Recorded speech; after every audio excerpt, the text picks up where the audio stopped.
Hello, everybody, and welcome.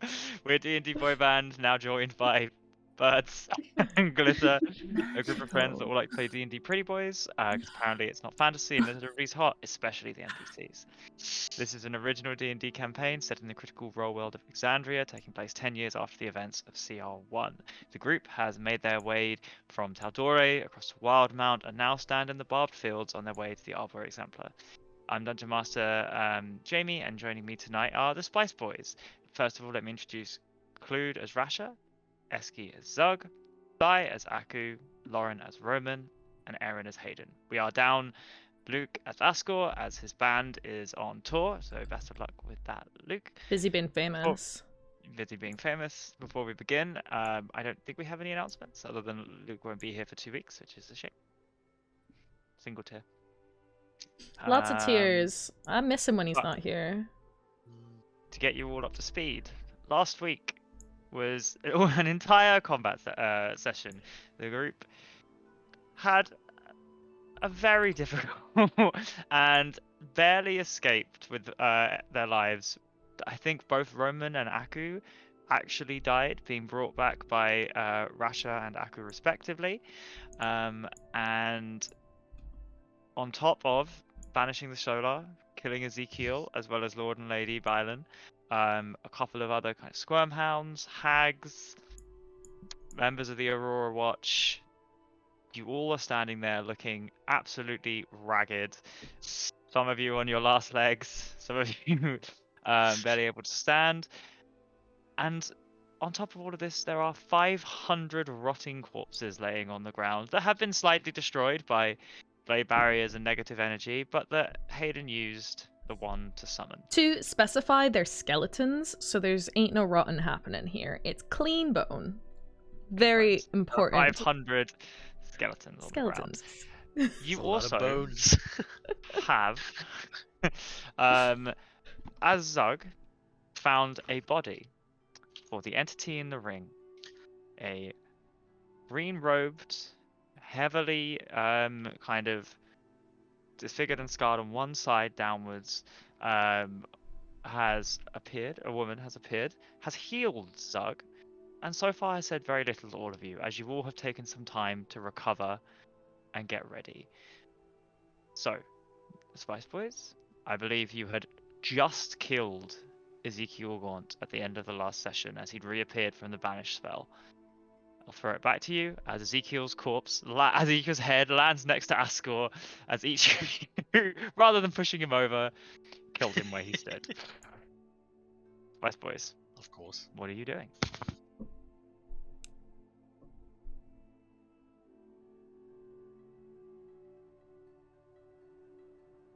Lying back down on the floor and yeah, heavy breathing.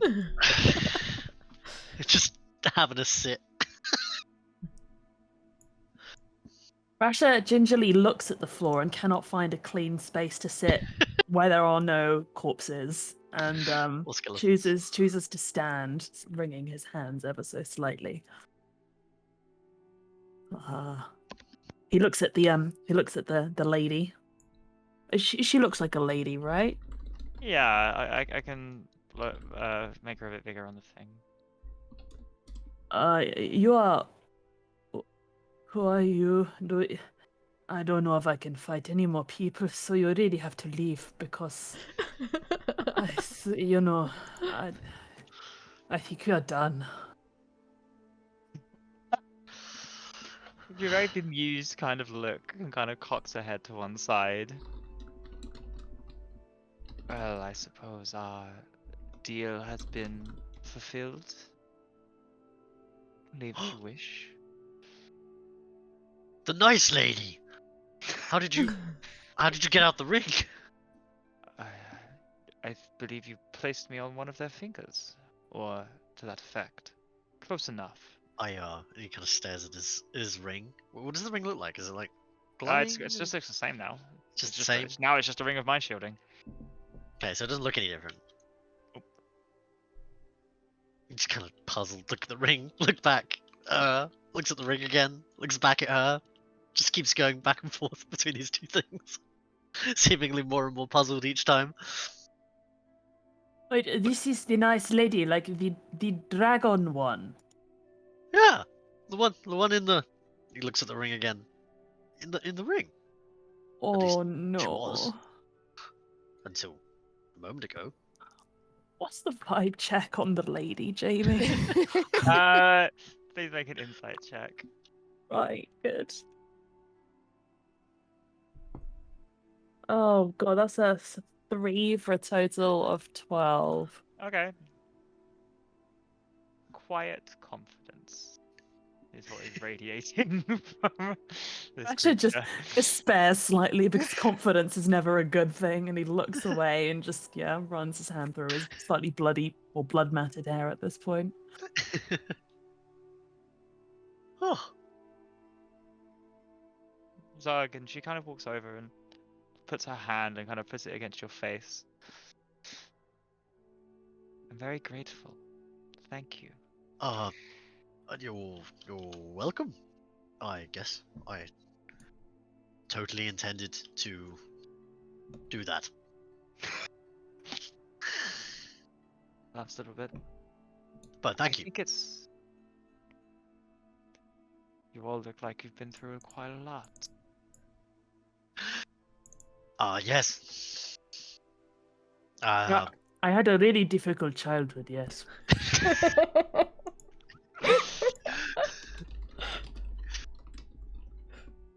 Yeah, I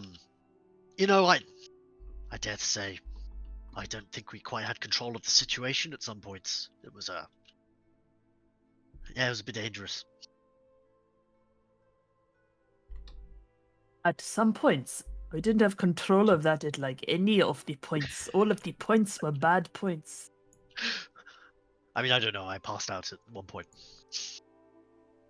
Yeah, not just that. He looks at Roman and Aku, who were formerly dead. How are you guys looking over there? Roman hasn't moved from when you guys kneeled down and resurrected him. He's just sort of staring at the sky with like blank eyes. Aku sort of looks over, shrugs, puts his head back down on the ground. I think you all need a minute. What happens at the end of the minute, to clarify? Will you eat Well- us, or... That's disgusting. Why would I want to eat you? I don't know.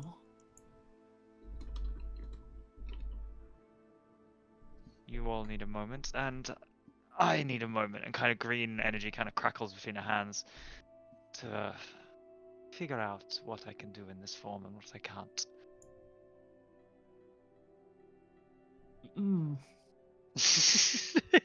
Pauses. Darts looking at the rest of the pie, kind of like slightly worried, but obviously still trusting of this woman. Good. Really good. Rasha's gonna maybe go over to Roman and check up on him, see if he's all right, and occasionally just like keep glancing up at the literal dragon, checking to see if she's making any funny business. Yeah. You kind of see her walking around. She's kind of doing a bit of a loop around some of the tents, kind of like occasionally kicking her body over.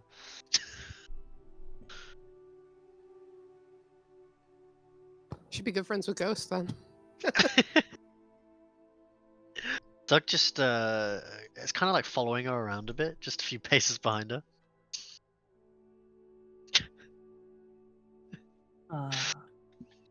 Hey Roman, are you alive and stuff? Does everything work? Well, the pain is almost unbearable, and the crushing existential dread is set in. So, unfortunately, I am alive. Yes. Wait, that wasn't my accent. I'm so sorry, guys. I keep like. I mean, it's like it's the vibe of Roman, but something's not right. Oh my god. Yes, unfortunately, I am breathing. Thank you. I would offer to heal you to remove some of the crushing pain, but to be honest, I also feel like I am being stabbed many times, and I have no magic to fix anything at all, so... Given that like every situation that he jumped into, he pretty much got cut and stabbed and like incinerated. He's looking real bad. There's probably like bone showing through at his like knees and elbows, or like, you know, I'm on 1 hit point for context. It's like, you know, above it all, I think the mental anguish is in many ways far worse than the physical, but I'm not sure that you're equipped to deal with that sort of healing. So worry not, Rasha.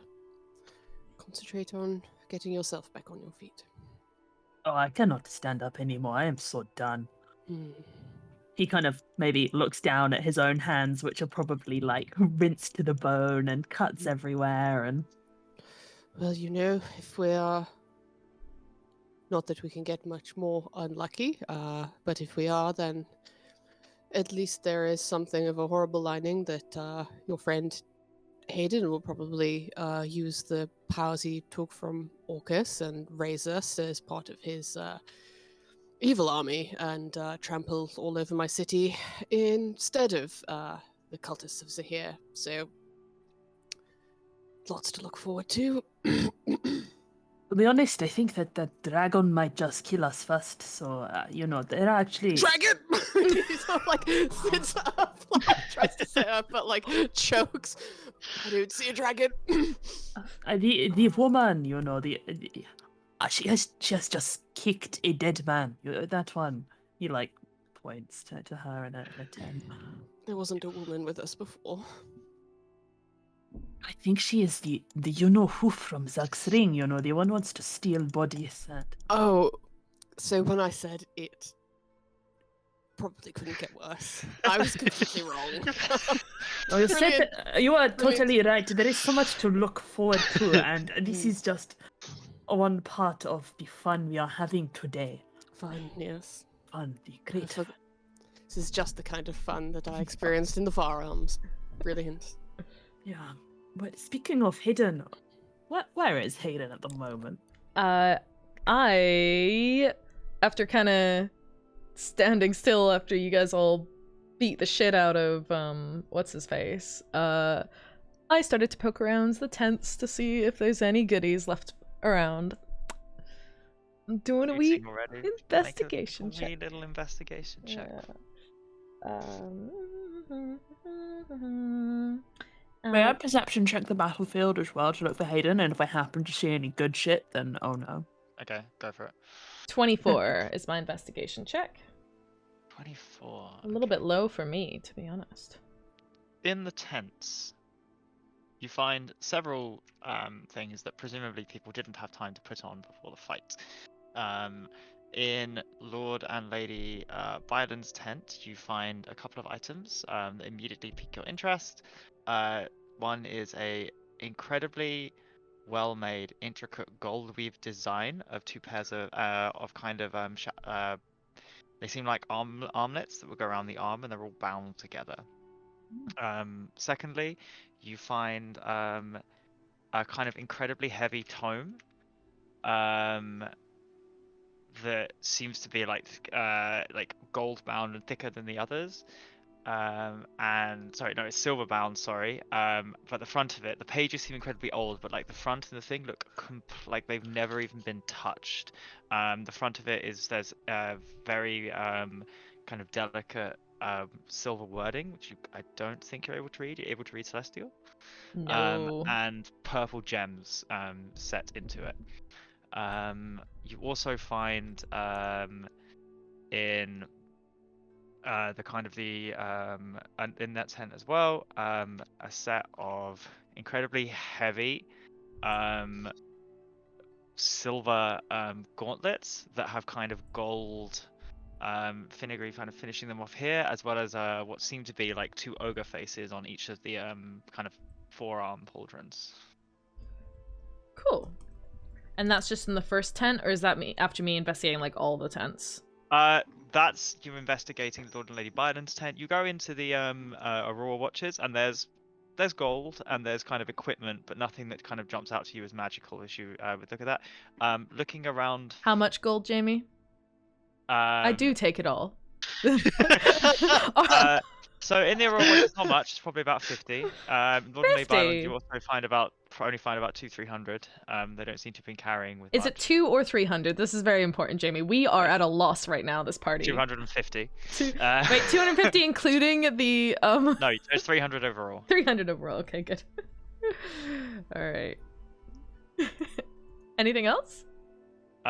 You don't find anything in the Solar's tent other than like lots of healing kits and potions that as soon as you walk in. Oh, fuck's sake! Wait, do the healing kits become unusable as well? Lots of healing potions. Medical kits. But the medical kits They are don't become unusable, no. But the potions that were in there just are now a clear liquid as you kind of go. Can I roll like a dexterity check to see like how quickly I could have like noticed that the potions are starting to get fucked and I could like dip out of the tent before all of them get ruined? It's 20 yards. They're all fucked. No. No! This is the worst day! Okay, that's fine. Alright, after finding the things that I've found, I will carry them in a bundle back to the group to be like, hey Rasha. guys, look what I found. What was your perception check? 23. With a 23, there's a couple of things. So Ezekiel dropped. You kind of noticed that kind of as his corpse rolling around, his staff is kind of a very long iron rod thing with some kind of blue material rolling up into a ring at the top, and the blue material seems to go around. That looks interesting. One of his hands has a ring on it that catches your attention. It's kind of got a large blue gem in the center that seems to be slightly pulsing. Looking over at the solar,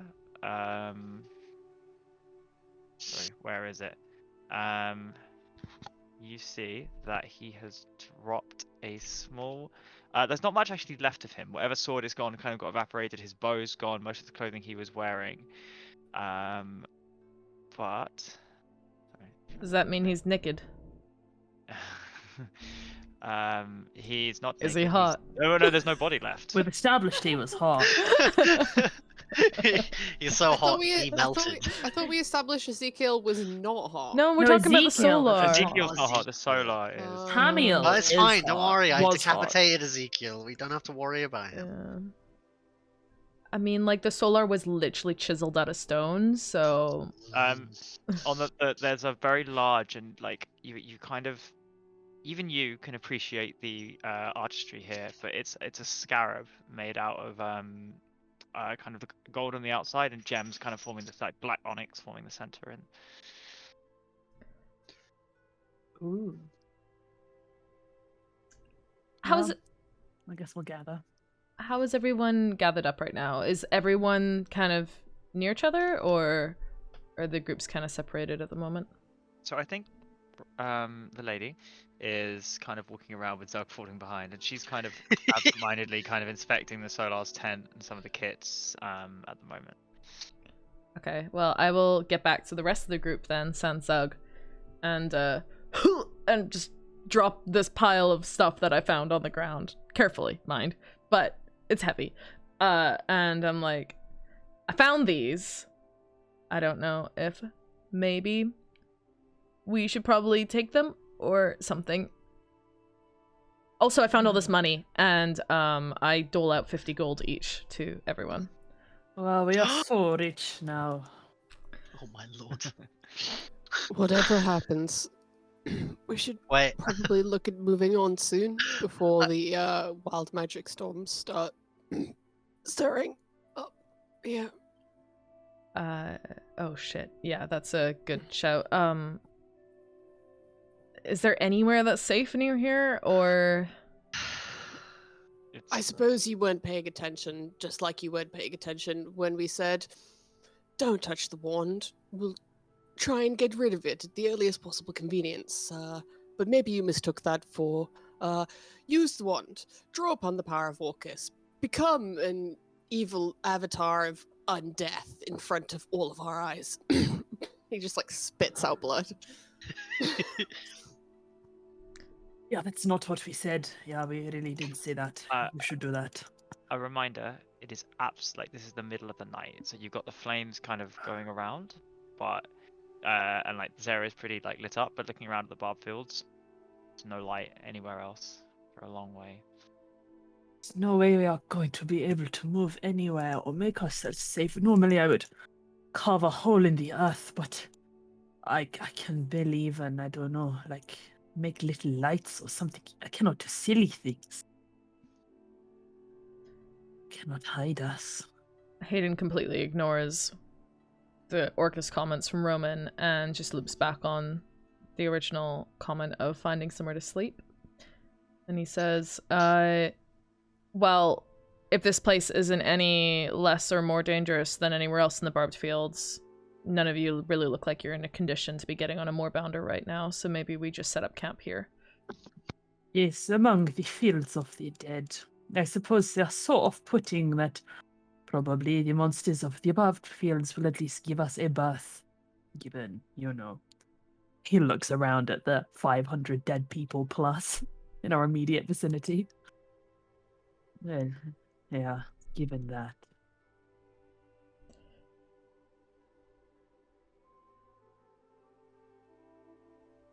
Well, Where's the lady at the moment? She's kind of looking through the Solar's tent, healing possessions, stuff like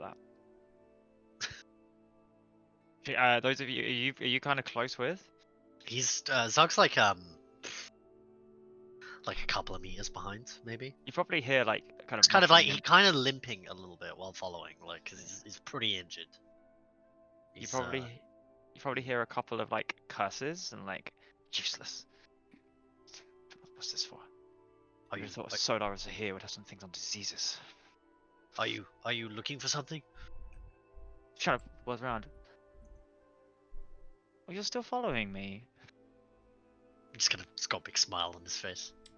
Sure, anything you can find in here about maladies, curses, diseases, it all seems rather mundane for a powerful angel. And Oh, you should talk to. And he points over at Rasha, like the golden one. He's very good with diseases and healing.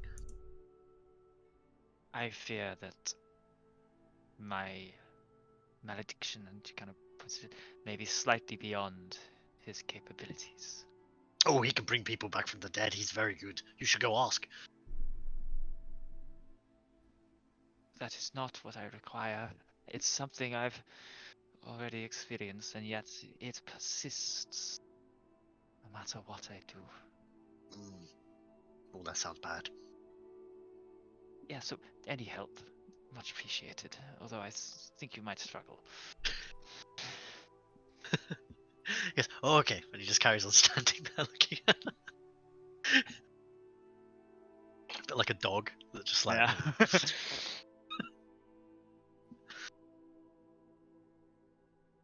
Yeah, even though she just ends the conversation, he's still standing there looking at her, just like.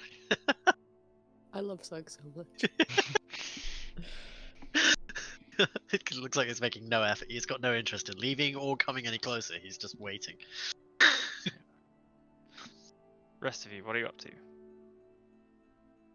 I'm getting sassed by Roman and Rasha. That's what's happening. He's gonna maybe gingerly bend down and pick up like a spine or two and toss it a few meters away and try and clear out a little space for them to sit that isn't covered in corpse. Passive aggressive. He looks quite blank when he's doing it. It's maybe a little uncomfortable, but yeah, he's just absent-mindedly tossing bone bits across the field. Those of you who are slightly more perceptive, I'll say 15 plus, ever since you finished, the air around here is electric. It looks like crackle, and it's growing, almost though you can. It's like that feeling you get just before a thunderstorm. The air smells of gunpowder that hasn't left since the fires have died down. I'm guessing, just this is obviously out of character, not that you could tell because I keep forgetting to do my accent. casting the spell, Dispel Magic, would not dispel the wild magic. No. No, okay. And Romanov would obviously know that, so that's fine. I just wanted to clarify. Roman, how do those storms work again? He says, lobbying an ulna. Yes, they spits up blood again, probably. They charge up on the arcane energy generated within them to produce a storm that reflects the severity of the magic used. Good. All of you roll percentage dices. Oh fuck. And, well, a D2, but that's flipping a coin and tell me which one you get. Wait. Okay. So it's, I would like you all to roll D100s, and then a Okay. D2. D100s and then a what? A D? And then a a D2, D2. or flipping a coin. 97, that's good, right? Oh, 97. 22. 33? Do we You got like 97. 33? I'll go around and I'll describe what happens. Wait, how do you do a D2? It's flipping a Slash coin. roll 1d2. Or roll a D6 and then evens and odds? Yeah. Oh, yeah. I'll do that then. Fuck it. Is a 1 good or is a 2 good? We've only got one so far. Oh my god. So I it's, have a so to clarify, 2. it's a 200. This is how you do a 200 level table. There are 200 potential effects, and your 1 or your 2 decides if it's like in the Top 100 side range or or in the bottom, 200 yeah. range. It's not necessarily bad or good. So mine's, well, in that case, number 22. Oh, well, Okay, we so- could have rolled a Bottom side of the table. D200. You could have rolled a D200. You were correct. That's possible on roll 20. Right, Rasha, what did you get first? 133. Oh, wait, did you roll a 1 or a 2? 2. Yeah, okay, yeah, sorry. So, could somebody roll for Ascor as well? So 133 for Rasha. I can roll for Ascor. Do it. Haydn, I rolled a 29. 29. Haydn. I'm Zog, nervous. 22, I think, in total. 22. Let Zog. me double check. Wait. Yeah, 22. Okay, Roman. A 97. 97. Ascor. Ascor rolled a 49 on the second table. Okay, 149. And Aku. I also rolled a 29. 29. Okay, cool.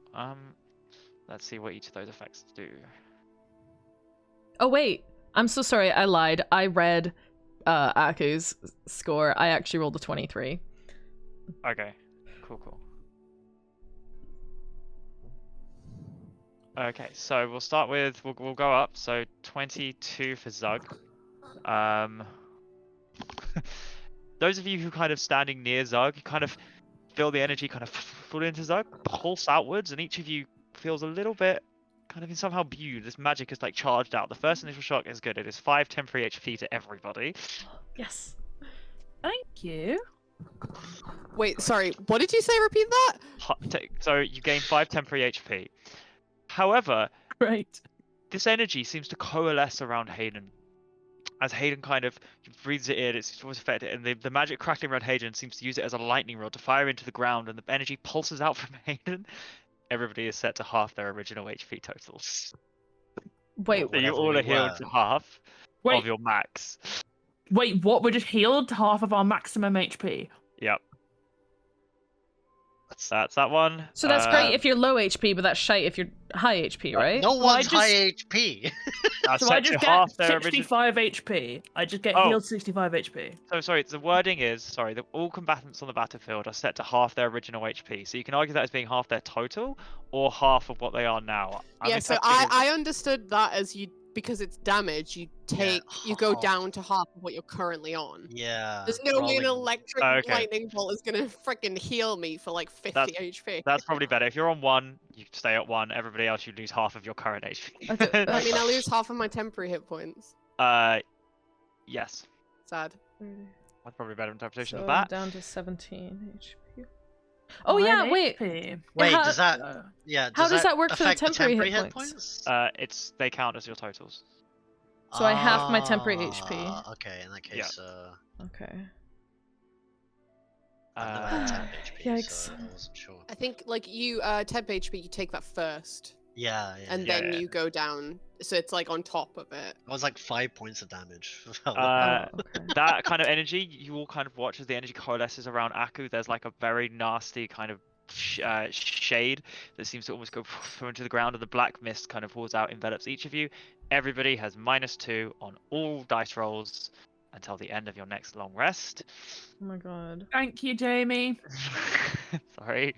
Wait, all of us what? Say that again? Have -2 on all dice rolls until the end of your next long rest. Brilliant. Is Raishan getting affected by this? She casts 1 spell, so she will tax 1, yes. Oh, but in the It's AoEs. And AoEs. it's- Ambient magic, yeah. Half current HP. Is that everyone with the -2 rolls? 97. Roman, you are under effect. You just kind of feel yourself go crack and paralyzed. You are under the effect of whole person spell for 1 minute. Actually, could you roll a con saving throw With a -2. with a -2? Okay. Well, that's an 8 -2, so You are paralyzed for a minute. paralyzed. Got it. Rasha, 133. You are bardically inspired with a D12. Dev finally answers my prayer. And Asgore. Asgore goes to After kind of be combat. like, what the hell is going on? His mouth opens and little bubbles float out. I mean, that's on brand for Asgore, isn't it? Raishan kind of whip rounds, like eyes, like thing, and you can see like jagged scars have appeared. The hell was that? Roman can't speak because he's paralyzed. Is she talking to us or just Zug? Yeah, like all of you, I think. She kind of Zug, like Zug yelling just at you. goes, he kind of stops, he goes, that was... And then he just falls backwards and just fucking lays flat, passes out. Why are you passing out? No, he's not unconscious, he's just like exhausted, thanks Oh. to the ridiculous amount of punishment he's taken over the last however long. So I think that was mild magic because we cast some spells. Yeah, just some spells. We did cast a few spells there, yeah. To clarify, we did not cast those on you, and Bubble. From Asgore. we're very sorry that you have been impacted by this. You weren't here when we cast the spells. You're just in the wrong place at the wrong time. Ma'am. Persuasion check. It's like just kind of whines on the floor. I can't even cast spells. That is a 12 minus 2, which is 10. Cracks. You can see her like putting her hand. She's going to cast some kind of healing spell on herself. No, Just, like slowly. It's... Don't I? Okay. Roman on the floor just. She stops. Maybe it's best I don't attempt to transform here either. That would be such a good idea. Do not transform. No, please don't do that. Kind of folds her arms. All kinds of magic are No no magic. bueno here. No transforming. What would you be transforming into if you did transform? She narrows her eyes. You know I can hear everything Zug's heard. There's no reason to play dumb with me. Kind of whimpers from the floor. Nobody tells me anything. Well, No, they do. No, she kind of looks down. No, they do. You just don't listen. Man, yes, Rasha. Often. I love this woman. finally some girl power in this party. Marry me. Girl boss. Well, where are we going to be safe then? Oh, we? Well, I can't transform. I can't cast spells. So we are hanging out then? Is that a problem? I no, Is it no. going to be a problem? No. Well, we just do not normally have, He looks Girls. a little awkward. Yeah, girls. Girls right? around. Women. We call them women. Not gotchas. Oh, no, Oh. sorry, women. You're right, Rasha. Weird position to be in. We don't have an extra tent for. I don't need a tent. But then we might see you get changed and stuff. I'm going to get changed into what? Your Not like I brought pajamas. spare clothes in the ring. Oh. Are you all a bunch of children? What's going on? No. Get somewhere safe. Go. Shoot. Oh, I'd say it's at this point, Roman, you can you're unparalyzed. And Askell goes, "Oh, that wasn't very nice. Who did that?"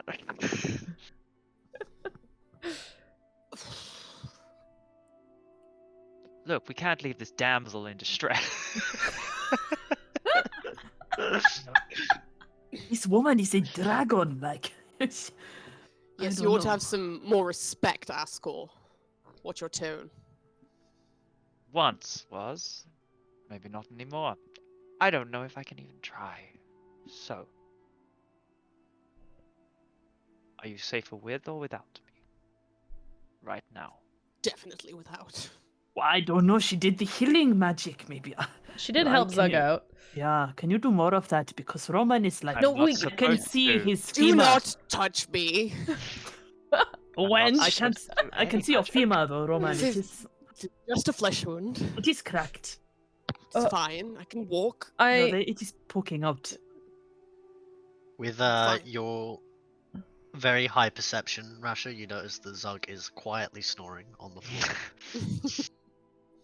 Yeah, Zug has fallen asleep atop this corpse. I don't know. God, I wish that was me. I mean, you can just go to sleep if you really want to. Like, everywhere is sort of unsafe, right? Perhaps it is safer away from the large bonfires and arcane energy Yeah. just completely overwhelming this area. Just a suggestion. Maybe if we go to the cats and we can put you on the cats and find somewhere dark. I cannot really see though. Do you have any sort of healing kit, medical kit thing? Anything? there's some healing kits in that tent over there. There were potions as well, but I didn't see them until it was too late. I'm really sorry, guys. I've got this wand though, and Haydn pulls out the wand of Pull healing. out any wands for us, please. No more wands. It's a healing wand. I bought it from a shop. It's totally safe. Yes, I'm sure that's what you told yourself when you were wielding the Wand of Orcus. I didn't and buy raising the an army Wand of Orcus from a skeleton. shop. I got the Wand of Orcus because of these guys. Yes, that is the point that I was making. Well rebuted. Okay, let's be angry at Haydn when we are somewhere safe, and not with all the dead guys. Do you have any kind of bandages so that I can tie my leg back together? I have a jewelry kit. Hold on, and Haydn Not goes really. over to the Solar's tent to go fetch some of the actual Please, medical thanks. kits. I'll come back with. I don't know how big they are. Jamie, would it be feasible for me to carry 12 medical kits so I could have Yeah, two? they're not super heavy. Okay, Mostly just like bags of herbs and bandages and stuff. Cool. I'll come back actually with 13 medical kits then, so everyone can get 2 each. Plus, we can use one now on Roman's leg. Actually, research certificates. Look, is that how they work? Hello? What? What? Jamie? Sorry, hello. Put the mic in the right place. Actually, switching to my better mic. Like carrying them is like piled high on a mic. I Hello, got these. that better. I'm Got here to these help. nuts. What do we do with these things? Or I could do. What do you mean? Plus one, You're yeah. you're a medical professional, aren't you? I do magic stuff. I don't know. The healing is Oh. magical. I don't actually know Here, how to do let me- medical things. Let me help, and Haydn Don't will. touch me! And he snatches the kit out of Hayden's hand as he comes near and he starts patching himself up. It is used to stabilize a creature for free without the check, but because they can probably restore like a D4 HP if you use them. Yeah, I was gonna say, can I make like? Oh man, I didn't realize medicine was wisdom. I thought it was int. Okay, well I'm gonna be shit at this, but I'll try anyway. Should I make a medicine check? Yeah, it's over Mine- 10. You can restore 4 HP. -2. Natural 1. Okay. So that's a 0. You're in a lot of pain. Are you sure you don't want some help? Wait, Roman. Rasha reaches into his and you break the backpack hip. and he pulls out a fork. He just rips the bandages when he's trying to apply them. Yeah. Rasha reaches into his bag, pulls out a fork, and hands it to Roman and says, "So, I think you can use this to eat something, like whatever you want to eat, and then you will heal a bit." So he looks around at the battlefield and pointedly doesn't look at the skeletons. And there's like a tent over there, or you could Roman just like closes his eyes and is breathing through his nose and looking like he's literally trying not to lose his mind again. maybe Rasha takes another medical kit. I don't know. I guess you could just eat this, right? That's a bit less horrible, maybe. You know what? Fuck this. Let's just go. Rashan's walked over and has offered her hand down to Roman.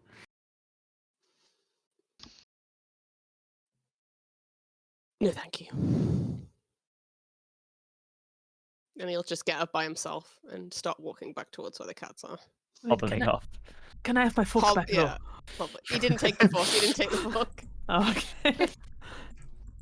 Then Rasha looks down at a healing kit, looks at the fork, taps it, frowns, and gives it a little nibble, and consequently regains 2d6 HP. As, 2d6, that's generous. right? Yeah, As dang. okay, it's 11 HP. Cool. As he eats a tasty shoe puff pastry healing kit. Okay. So is it canon that I actually got 12 or 13 medical kits from? Yeah. Cool. So I guess everyone you can add 2 healers kits to your inventory. If you Rasha looks so at it with please. confusion. Kind of accepts them, but does not apparently know how to use them. I have some training I could show you later if you want. Yeah. Looks at Haydn for a little while. Yeah, maybe. And he walks off. Hayden kind of awkwardly smiles at him, but immediately drops it once Rasha walks off. He's getting the vibes. Okay. You guys head back over to the Moorbounders. They're all still where you tied them up. There are other ones kind of to the south that you can hear, but a lot of them seem to have fled. You get back on Gebcat and Thaddeus. Is that the only 2 you brought? Yeah, and then Roman runs alongside. Did anyone wake Zug up or like? I suppose we're getting him. 5 more minutes. Is Raishan riding on someone's cat? No, so she's followed you over, kind of a bit hanging back, kind of hanging a bit with Zug.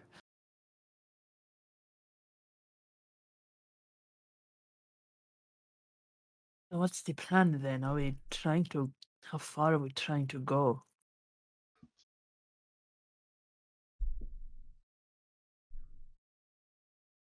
Can someone hit us up with some fat beats, please?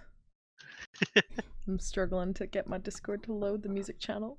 Oh, yeah. Don't Sure. ask me because you know what you'll get and it won't be royalty free.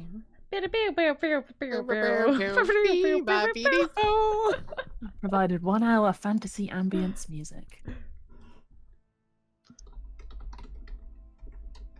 There we go. On our way here, Jamie, do we remember passing anything that was like remotely sheltered?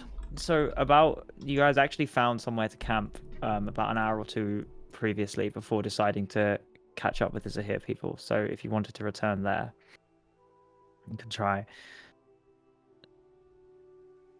Do we want to try going back an hour? Will we make it?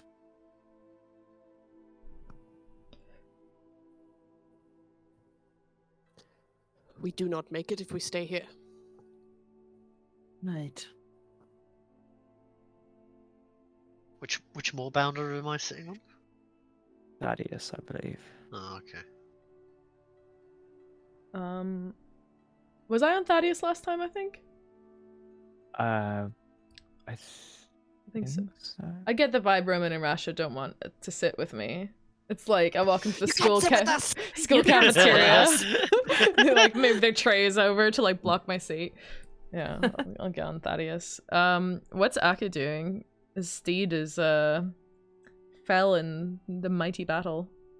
Well, I feel like actually probably Aku would have just like pushed past anyone else and just sat on Gebcat and then immediately just like donked his head onto Rasha's back and just like fallen asleep.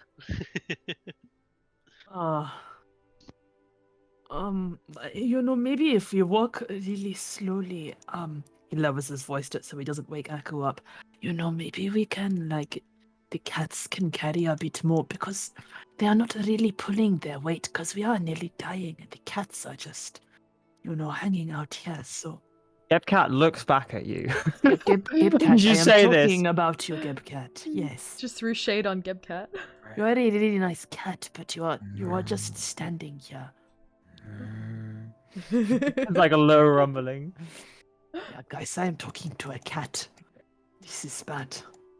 Gebcat rolls over onto its back. Aku falls off. Gebcat,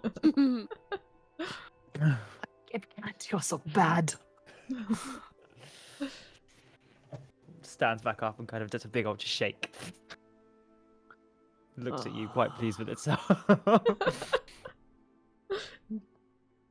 Places Aku back on Gebcat, yes, and just refuses to look at the cat for a little while. Okay. I will say if you are all going to make your way back through some measure of slowly walking, slowly there, Raishan does begin to follow you on foot. If anybody wants to say anything to her. Sorry, there's no space, lady. Hope you can keep up. I've just been brought back to a body. I'm pretty sure I'm not as tired as the rest of you. You'll be fine. I'm sure. See you later. You will. Under his breath, he's like, oh no.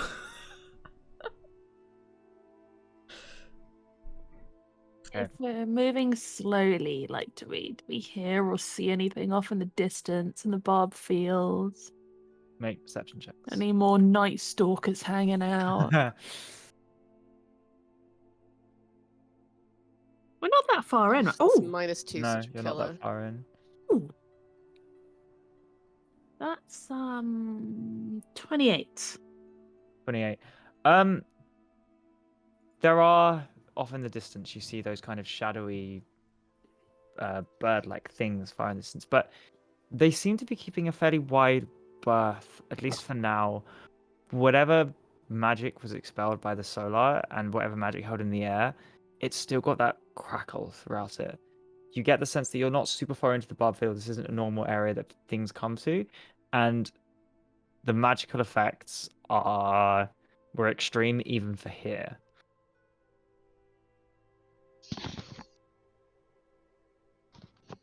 So after an hour of fairly uneventful travel, as anybody's talking to each other, or if you're all sitting in pained, slow, very painful, both awkward and physically silence. Agonizing silence this trip.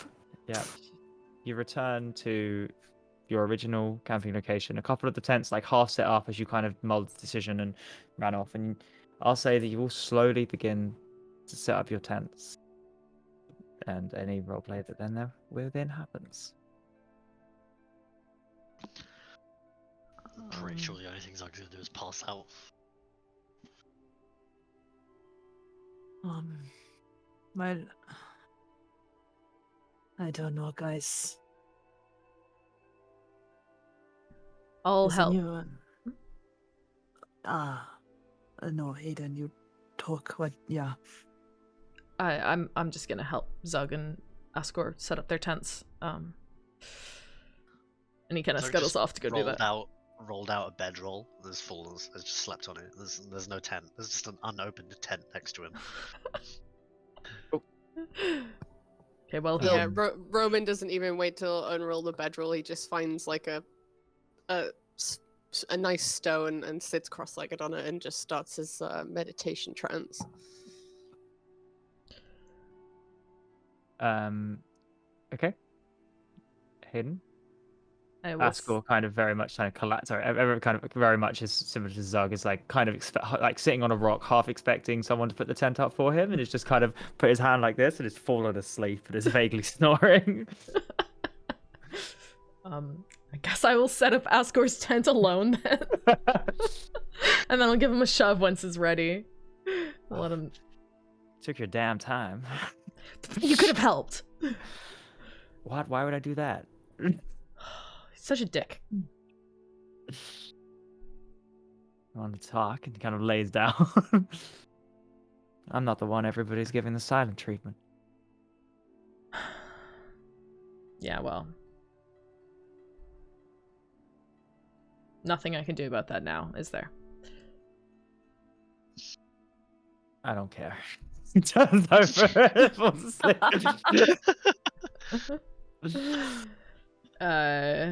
I guess I will. How many meters away do I have to be for my sleeping thing again? Like 50 yards. 50 yards. Whatever that is in British measurements. I will Don't pretend you use metric, Erin. look, okay. I have had a transatlantic upbringing. It's very confusing with measurements. Anyway, I will go 50 yards away and start setting up my tent. Okay, so As everyone is asleep and, like, you know, drops onto their knees, gets into tents, Rasha's maybe making his rounds around camp and puts a blanket on anyone, like, who seems to be asleep and not doing anything, and is left sort of standing there, looks up at Raishan, who is presumably there, and says, walking slowly over, she seems to be a bit far behind you. As if everybody's gone to sleep and you're all set up, she probably arrives just as you arrive. As you do that, yeah.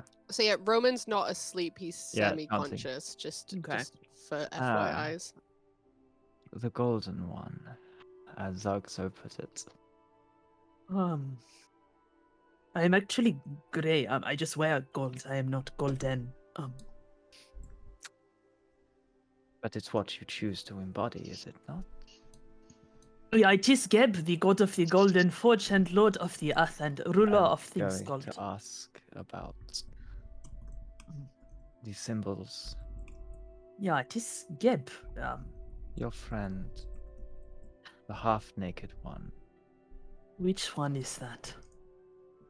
We are all kind of undressed sometimes. Which god does he worship? Oh, Aku, and he looks at Aku as presumably sleeping somewhere. That one. Well, I guess it is sort of a private thing, but Which? Out with it. yeah, that is Sylvanas, you know, the tree guy. Kind of like clicks the neck a little bit. Well, we can't always pick our family, I suppose. No. Does she seem to? What's the vibe? There's like a slight de-escalation. I'll say your passive insight. There's a slight de-escalation of tension. You sense that there was a wrong answer to that question, and that wasn't the wrong answer. Okay. Well, I guess I am on watch, but if you want to hang out and look into the blackness with me, then you're already welcome to. So, Sorry, I just realized I didn't realize that Rasha was going to be on watch by himself. Hayden wouldn't have just ditched. He would have set up his tent and then come back. Okay, you both can be there. Hayden Um, walks back. You know, you can tell people how you really feel, Rasha. Well, yeah, I mean, that is an Maybe then they option. wouldn't laugh at you so much. Huh. That's,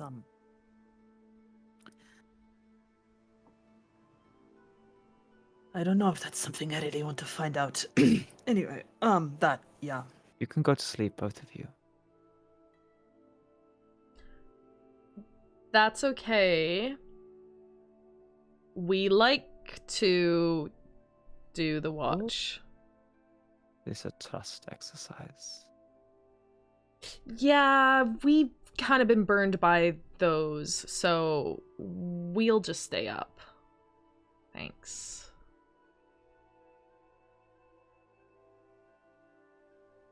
No offense.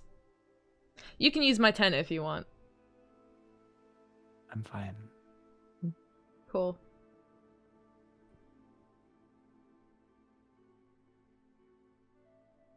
So has Hayden joined Rasha for the watch? Like whereabouts? Like what does our camp sort of look like? Like what's surrounding us and like where are they? Oh, sitting? fuck, You're in actually... like an indented bit. Shit, where did that thing go? You're like an indented bit. There's there's a couple of ruins around, so your tents are set up in a little bit of a square with Hayden's a bit further off on kind of a raised ridge. And you guys are kind of one half of your tent is kind of put up against a wall in kind of a square, like the three ones around. I just realized if we're doing our watch from like the center of the camp, I can't be there. Yeah. So. And probably I'll say you're doing a patrol. Yeah, I'll be. So I wasn't there to sass the dragon. I am just patrolling from the outskirts and keeping an eye on things with Cheez-It. So. Sorry. Peace. Okay. So Raishan's just suggesting that I just go to sleep.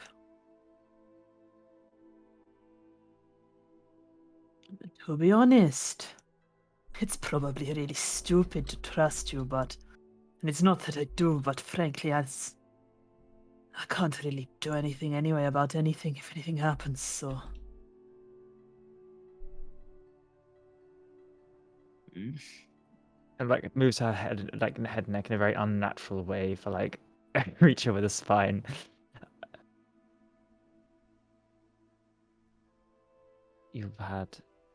I can see the scars on each of you, and I feel as though we've got off on the wrong foot.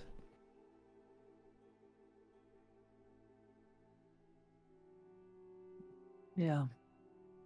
Your friend there, and she looks over to Roman. I put a step out of line. You can still see me still. Yeah, I count on that. Okay, Roman, make a loud noise or something. Yeah, I will go sleep. Good night, Miss... Wait, do we know her name? No. Miss, Larkin. Miss... Is that really what dragons are called, Larkin? What's not my name? What is your name?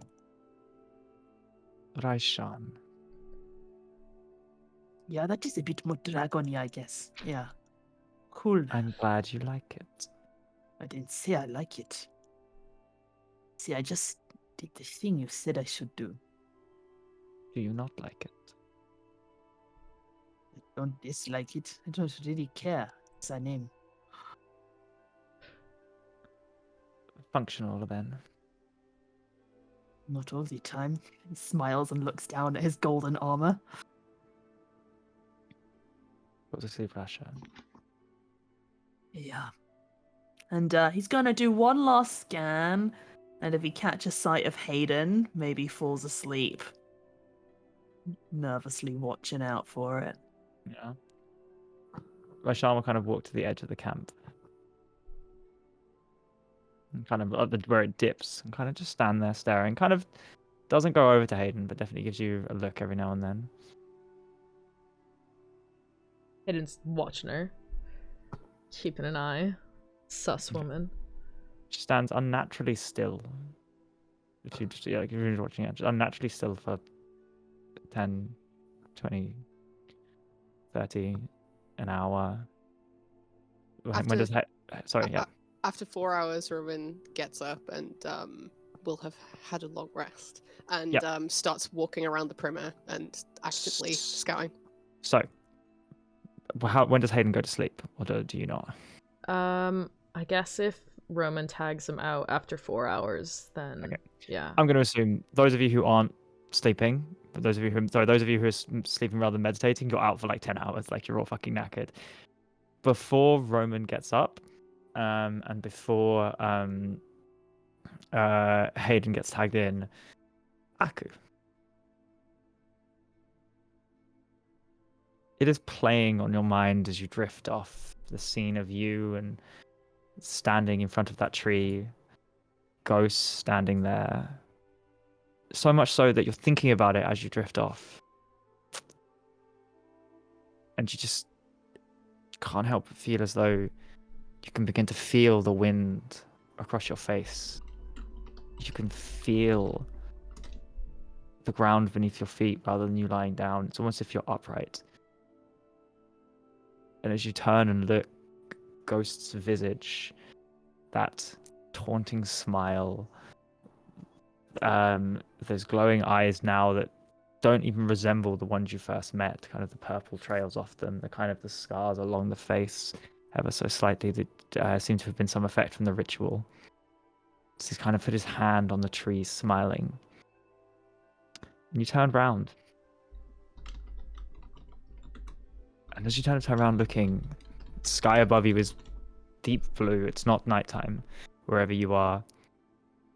As you look around, Rasha is standing behind Ghost.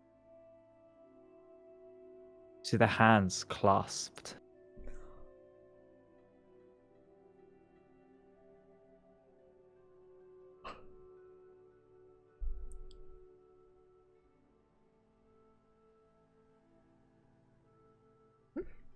Am I lucid dreaming? Do I know I'm dreaming?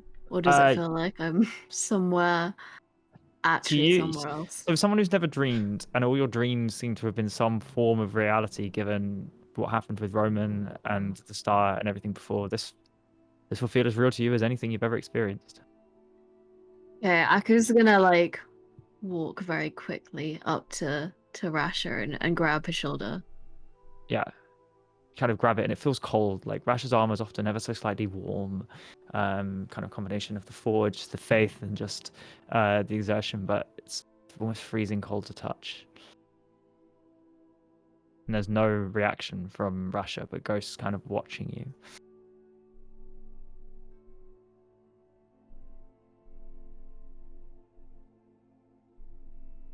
I feel like, given that now the amount of dreams he's had, he'd be aware that he was in a different place and that this wasn't happening. Yeah. You can make that assertion, if that's what you think Aku would think. So, I mean, he can't see the campsite, he can't see anyone, and Rasha doesn't respond to his touch at all. No. Just gonna sort of back away from Ghost and sort of... So his Ghost puts his hand into his robe as you kind of back away. Brings out a knife. What does it look like? It's just a fairly basic kind of wooden handled silver knife. Nothing particularly special about it. What do you want? Aku's probably gonna like hiss out at Ghost. You see Ghost kind of run the knife along his face ever so slightly. You can see the kind of the wound open, the blood run down. Rasha, you take 2 points of damage. Okay. And the same thing in your dream happens to Rasha.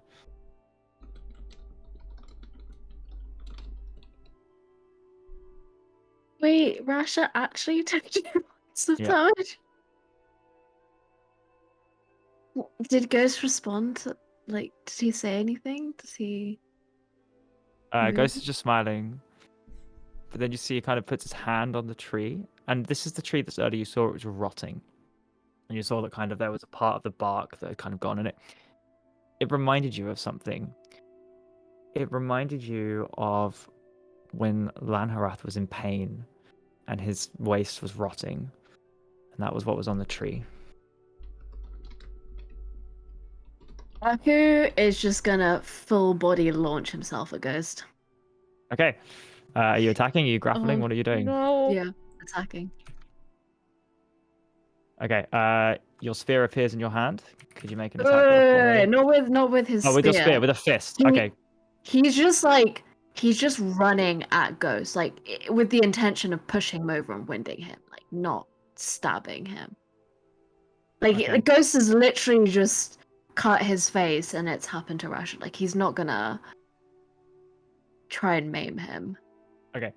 As you run up to Ghost, you kind of put your hands, or kind of try to push your hands on his chest, and as you kind of put them here, you kind of thud, and could I have a strength check? Yes, DM. Yes, you can.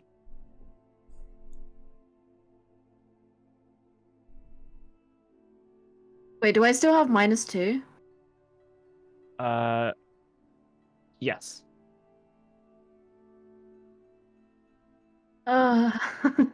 What's next? Okay.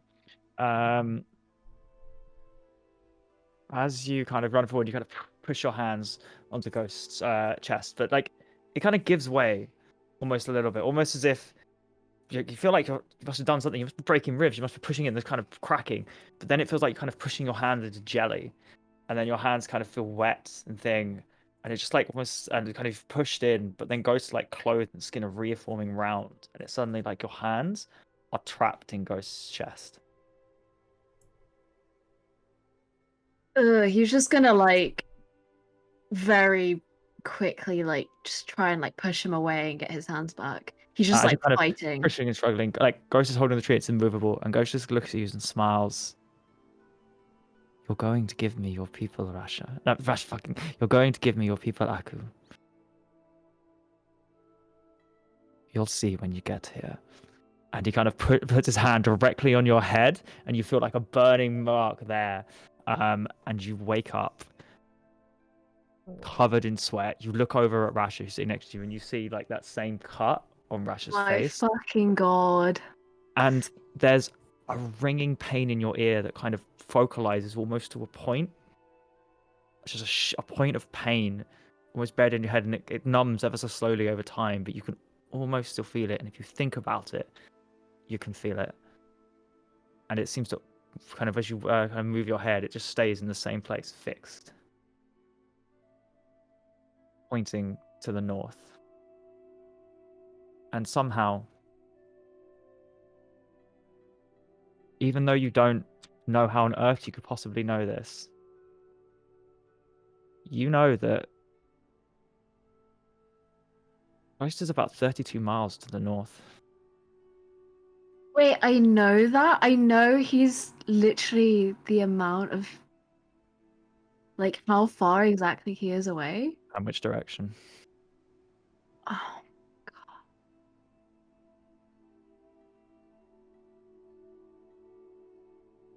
Okay, Aku is gonna spend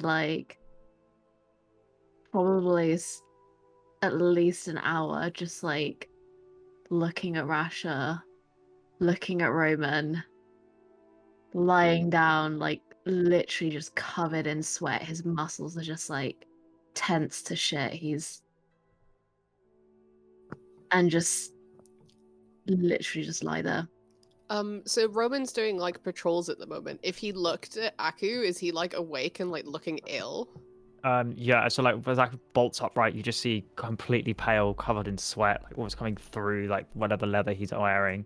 Does not look good. Yeah, I think Roman would walk up to him and sort of kneel down, quietly ask, do you require assistance?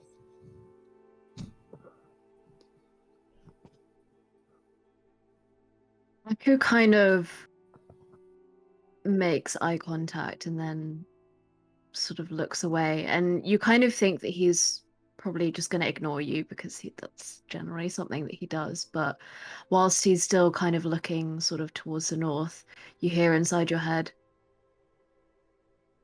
I know where your brother is.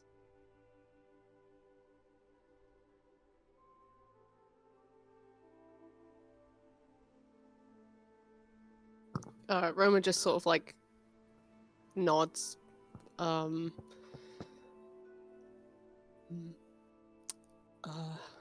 Something to discuss in the morning, perhaps, then. Aku just sort of keeps staring to the north. He doesn't say anything more.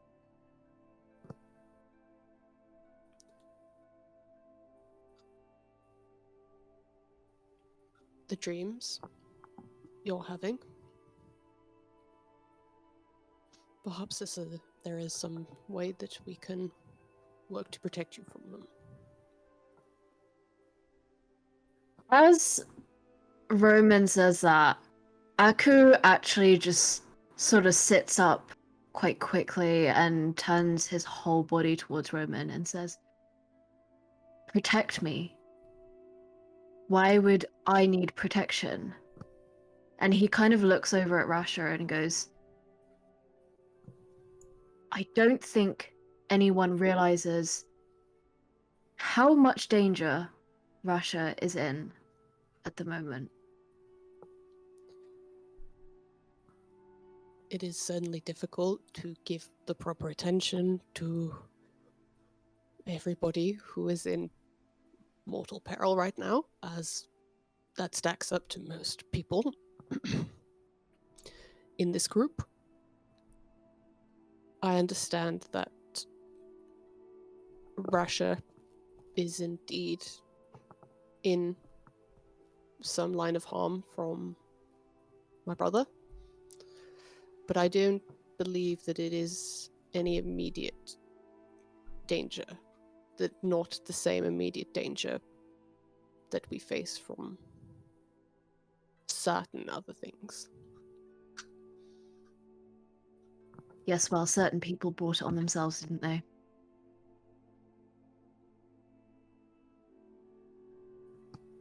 He just looks at Aku, just like not quite getting what he is saying. Aku just scoffs. He's like, starts to lie back down and kind of turns over, still looking to the north. Helping Rasha is one of my top priorities, if not because a soul like his does not deserve the future of damnation that someone like my brother has promised him, but also a measure of my gratitude for, well, I have a lot to make up for, and that would be a start. So you have my word that I will assist you in whatever way possible to remedy this situation. There's a kind of like long silence, and as you get up to leave, you kind of hear like a sigh, and Aku just says,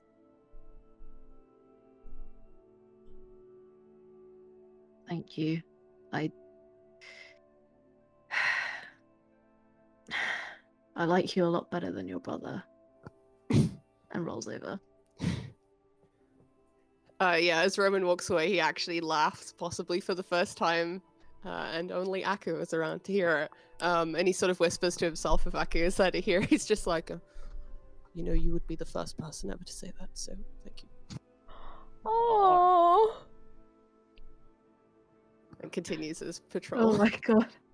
Roman is so wholesome. I love this man. On your rounds, other than that, the only thing you notice is that once you start getting up and moving around, Raishan kind of turns and gives you a nod, and then you see her kind of walk off till probably out of your line of sight over the horizon. She just seems to be walking straight forward. Sus check. Go for it. What do I roll for a sus check? You roll insight. Insight. Vibe check. Oh, I'm not good at insight. Can it be investigation? No, it's okay, fine. But I don't have -2 anymore because I have obtained a long rest. That's a 5! That's a 5. Lady's going for a midnight stroll. That seems fine. Continues his patrol. Okay. Roman, could you make a perception check for me?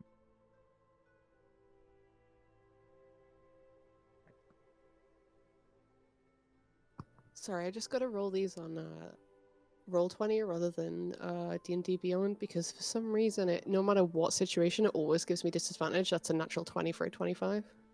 Okay. So, first of all, and make sure we come to this afterwards, as you look out, there are various shapes making their way through the barb fields, but they all seem to still be giving you a fairly wide berth. Even in the dark, you can see them on the horizon kind of moving out. Secondly, other than Aku, that makes sense why you saw Aku, given the natural 20 now, other than Aku kind of thing, as you're kind of vaguely in the vicinity of Hayden's tent, you feel slightly uneasy as you do whenever you're near Hayden. It's kind of the effect of the wand and your opinion. You hear something and you kind of ready yourself almost as if there's something nearby. It sounds like a small creature in the dark kind of scuffling away, but then you kind of focus on the sound here of it. Sounds like somebody having a little sniffle and a little cry.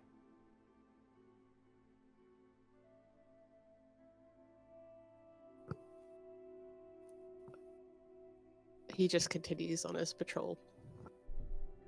Okay, with a natural 20 as well.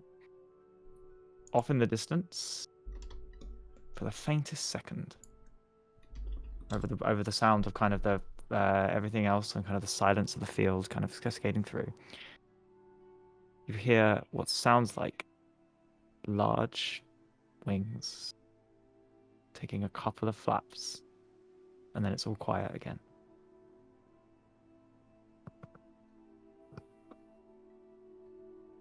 That's what you see on your walk. Nothing kind of appears over the horizon. Cool. And so that's 4 hours of Hayden. 4 hours. Or Hayden, are you tagging in afterwards or before? Sorry, I've forgotten. I did my watch at the beginning. Yeah, So at the beginning. Hayden did before. Roman would do after. After 8 hours of solid sleeping, the rest of you awaken. Bodies bruised, battered, parts of your soul needing to recover from your actual body. There's no kind of effect for how you're all you're all feeling. In theory, you're all full strength, full HP, and full spell slots. You probably all feel as though yesterday some of you literally died and came back. I think it's something like you don't get your full hit dice back. Given the amount you guys probably needed to heal, I'm going to say you probably all start the day on half hit dice, should anything happen. wait, explain that in So I'm you dumb and I fully- don't know how to play D&D. So you get your 8 full HP back, you get your full spell slots and everything back, but your hit dice for the day are halved.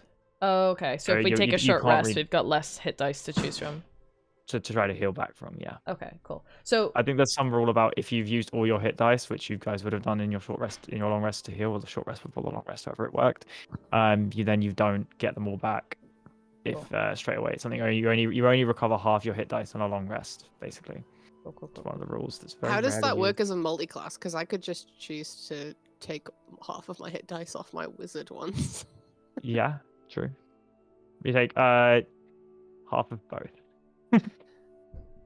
That's how that works, surely. No.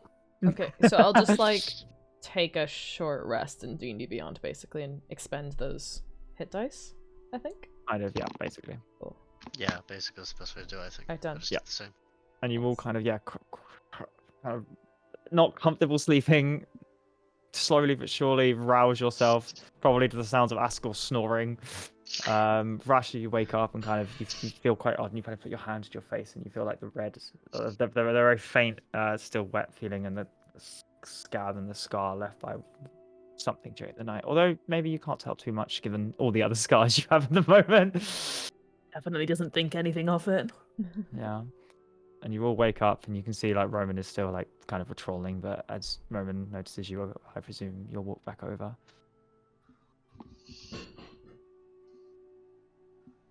This is the worst ever. Feels so bad, guys. You know, I can say with no joke that I literally wish I was dead. Yeah. Kind of looks at you. It's like, literally? Yes, it's much better than what I'm feeling right now. Oh. So should we not resurrect you next time, or? Yes, that's a DNR next time I go down. You know, sometimes people just start to get to this age and, you know, they decide... If you live to see this age, he just stares at Haydn. Oh, that's not going to happen.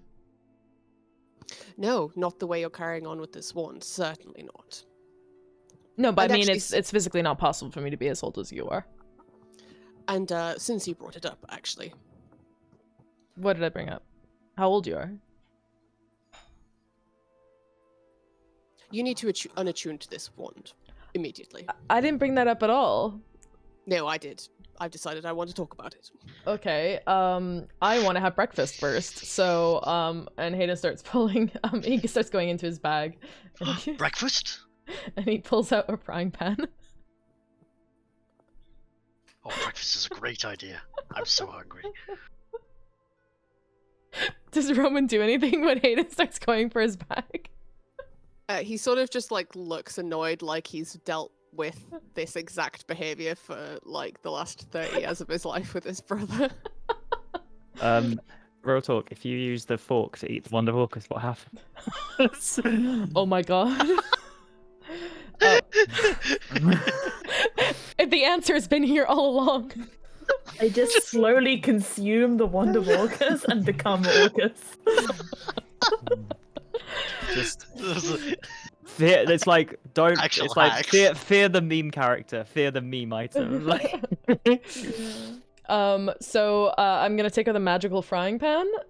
And it's empty right now, but I put a lid over it and I put it over the flame from our campfire. And within a couple of minutes, suddenly all these delicious smelling aromas of like fried bacon and baked beans and hash browns and grilled tomatoes and like just like a full English breakfast suddenly materializes inside this frying pan as Hayden takes the lid off. And then he's like, bon appetit. And anyone who eats it gets 1d10 temporary hit points on a long rest. I don't know how many people are allowed to eat from it, Jamie. Anyone eating That's it? up to you. I think it's like 3 people. Rasha Wrong. stares at it and pauses and says, didn't we find some things yesterday? I might look at the things while you have your breakfast. Yeah. 3 temporary hit points. Oh, baby. Zug's eating from it? Hell yeah. I'll eat from it as First well. one in. 1d10. Definitely Ascot would. Oh, I rolled a 10! Oh, hell yeah. Yeah, who's the last person? Who does the last person want to eat? Hayden will kind of gesture the last bit of food around. Surely it's Ascot, right? Ascot surely would eat the bacon. DM. Aku, Yeah, that's fine. Aku, do you want... Ascot would have already eaten it. Okay, never mind. Yeah, Roman's Adequate. just stood up while everyone sat down with his arms crossed, just kind of like he has all the patience in the world. Now Hayden will pull the weaved armlets out of his bag and hand them to Rasha. The really heavy tome, which he struggles with, and onto the ground out of his bag. And then finally the also very incredibly heavy silver gauntlets. Here you go. Okay, well, take these. He picks them up with little effort, kind of as though they're small trinkets, and halfway to standing up goes, hang on, where is the dragon? Where is Raishan? She left in the night. Oh, I'm so sorry, my dog is barking. That's an odd thing for Roman to say. Wait, did she say that in Your Roman's dog? accent? What's your dog? Yeah. I guess he'll go a little away from the group. With your big perception, you'll see that now dawn has reigned in the smell that Rashan is walking back. Oh, she is? Yeah. Oh. He's gonna move away and I guess slowly start ritual casting, aware of the magic to come. Oh god.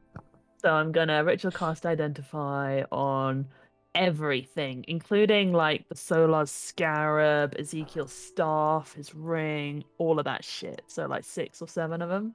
Okay, we'll do the loot quickly, and then probably have a short break, and then you guys probably decide what you want to do with it all, and then obviously come back to Wand and Raishan discussion, I imagine.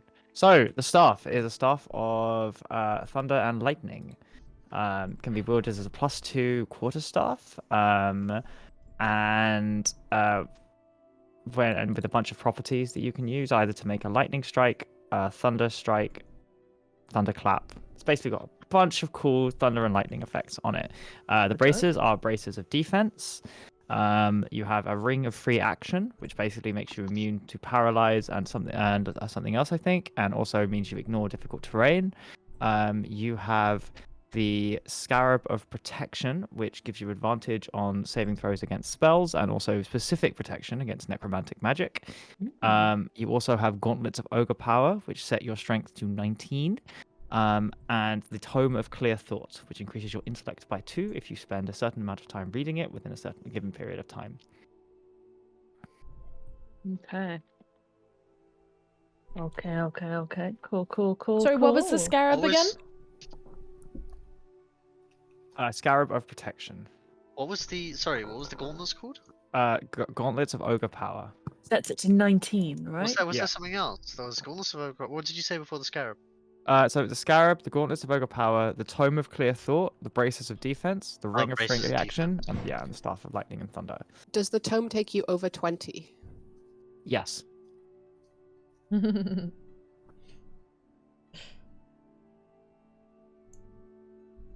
Yeah, you already have a pair of gauntlets of ogre power. So Rasha probably is identifying, looks at his own gauntlets, which he's like lovingly gold plated over to hide them, and goes, "Oh yeah, this is this thing." Oh yeah. But yeah, cool. So that probably takes them a little while to do all the identifiers. I mean, the braces work if you're don't have armor. Wearing no armor. Yeah. So who's wearing no armor? Ascor. Oh wait, I am wearing armor. I forgot. Yeah. Okay. So, the Scarab of Protection, if you hold the beetle-shaped medallion in your hand for 1 round, an inscription appears on its surface, revealing its magical nature. It provides 2 benefits while it is on your person. You have advantage on saving throws against spells. The Scarab has 12 charges. If you fail a saving throw against a necromancy spell or harmful effect originating from an undead creature, you can use your reaction to expend 1 charge and turn the failed save into a successful one. The Scarab crumbles into powder and is destroyed when its last charge is expended. This one has 7 charges remaining out of 12. Would that count against something like the Wand of Orcus? Is that considered? It's all necromantic magic, so yes. Oh. Would that protect someone from Ghost? Well, cutting him if a new Ghost smile. casts a necromantic spell. Oh, well, I don't know how Rasha's connection works. I don't think Ghost was known for his necromancy. No. Despite the name. Yeah, it's true. Elenia. Yeah, it probably takes him a little while to do the identifiers, but when they're done, he'll pop down whatever state of breakfasting people are in, and I guess we can distribute as and when. Cool. Yeah, also, this is the point where Zug kind of comes over to Rasha holding this just absolutely mangled red chainmail in his hands, going, I think I might need some new armor. Thank Gib for that. This is so ugly. I hate this armor. Every time I look at you, I feel a bit sick. I am actually so pleased. Can I please make you look better? Oh my god. Why didn't... Yeah, I mean... It's a gold upgrade. You could have just told me. I mean, I wasn't that attached to this thing. Golden orc. Yeah, Raishan told me to tell people what I think, so... Suck here you the go. sentinel skin. Okay. And on that Prestige edition. Rasha, say what do you think if we have a short break there, come back at 22? Cool. See you guys soon. As Raishan is re-emerging. See you in a bit. Thanks, guys. Bye. Are we all gonna romance her? It's a reverse harem. Oh. And we're back. Hello. Welcome back, everybody. We are slightly down one member and up one fish, but No, the fish is gone. the fish Bring is back gone. the The fish Okay. is gone. Fish is gone. This is sad. Although this fish might be in stream. But no. God, it's Welcome back. back. The party have recuperated to some extent, recovered, sat around, and are pondering the effects of last night, the last day, and the dream, and that now Aku is fully aware of Ghost's location at distance, and have Raishan slowly walking towards them off in the horizon. Wait, she's walking back towards us? Yes.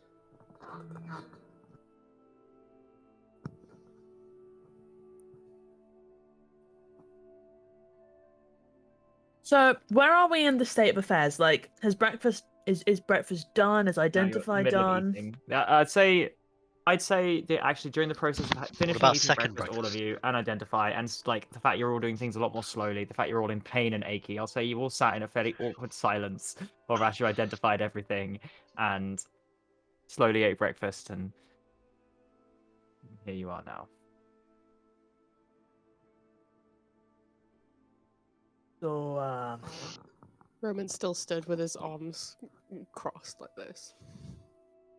think I should tell Essek Thalos that the bodies of Den Violin are somewhere in the minefield of 500 other dead bodies. Maybe we should take a head to show that we killed them.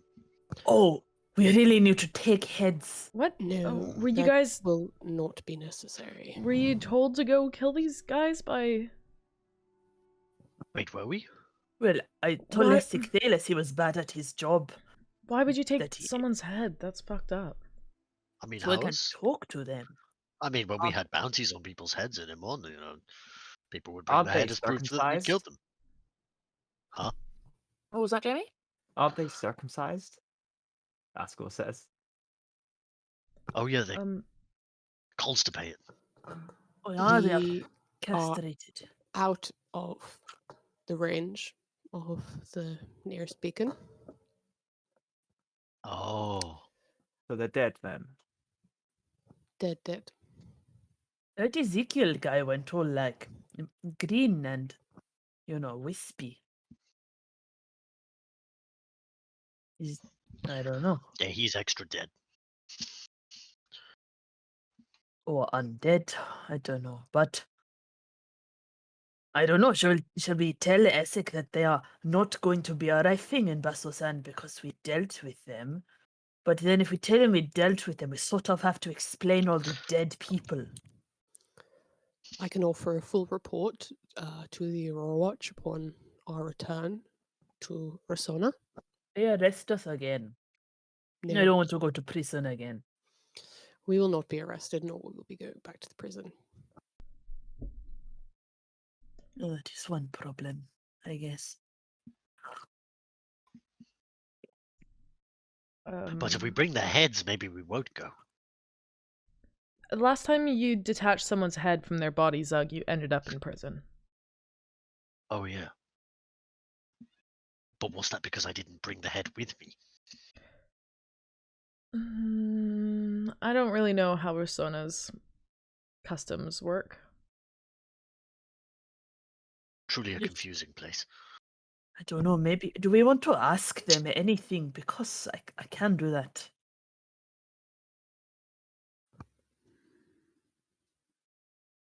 Would they be compliant? Well, I think they can be like, go away, Rasha, but... Let me just check. Speak with Dad spell. Speak with Dad 5e. It only knows what it knew in life. Answers are brief, and it's under no compulsion to offer a truthful answer.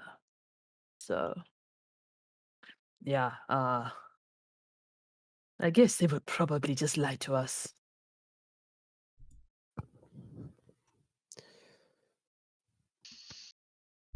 I'm not sure what questions would even be appropriate. I mean, we knew Den Pylon was conspiring with Sahir worshippers, but I suppose the why is maybe a good place to start. But I fear we have more pressing worries. Yeah, I'm sort of delaying that.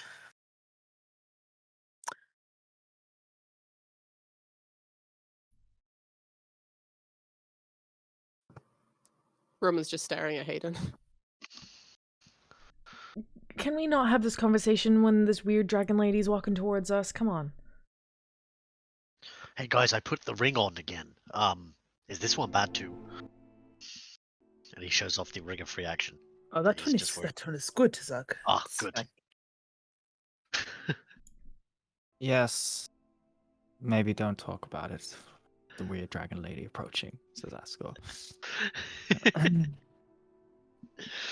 At that point, the weird dragon lady. Enter That the was up. dragon lady. Glad to see you're all awake and alive.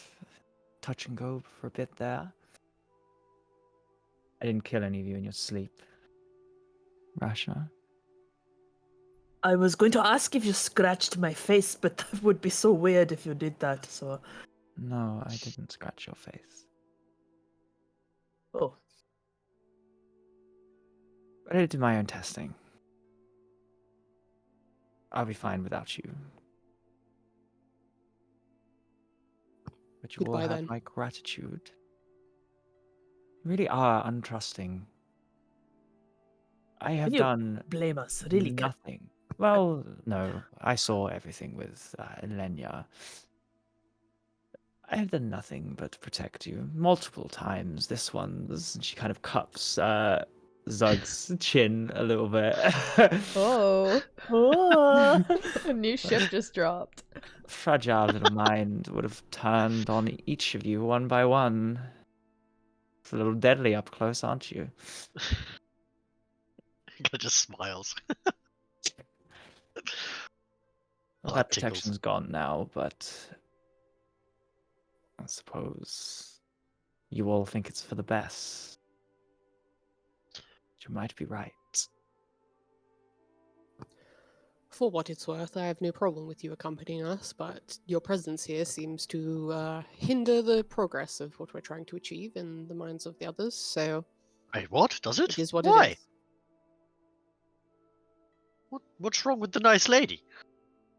Yes, you know, she sort of knows everything anyway. I doubt that any of you can help me. What do you even need help with, anyway? Have you not seen my face? You know, I thought I had a skin disease for a really long time. You might not actually have a disease or a problem. It might just be a facet of who you are. I think practicing self-love is a really important skill to learn. No matter which form I take, it follows me. There is nothing I can do. And I do not believe in what I have seen. Powerful as you each think you are, that any of you can help. Probably not, no. Then we are done. There might be a good, like, plastic surgeon in Rasona or something. I could is ask not Geb, you know. A curse of the flesh. My soul burns. But I could ask Geb. He's a god. How did you burn your soul? Yeah, Sounds very also that. nasty. Gods are unkind. Thought you're part dragon. Aren't dragons, like, immune to fire and stuff? How did you get burned? My soul is not my body. Sounds kind of lame. At least my soul is my own.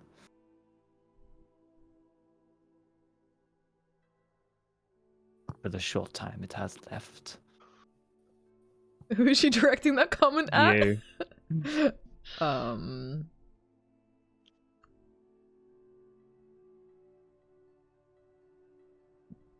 He just kind of freezes up and doesn't say anything.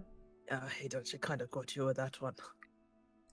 This is why I didn't want to talk about it with her here, okay? I've already got half of you guys all fucking negging on me. So like the last thing I need is some rando. Sorry, lady, but I don't know you. I know I've you've been travelled listening with in on them us, but longer than you have. yeah, I would not consider concern for my own life and the lives of those traveling with me to be nagging. What is a negging? What is that word? I don't know, but it doesn't sound good. it's slang from Taldore. Anyway, Fascinating, as each of you are. I will be leaving. If our paths cross again,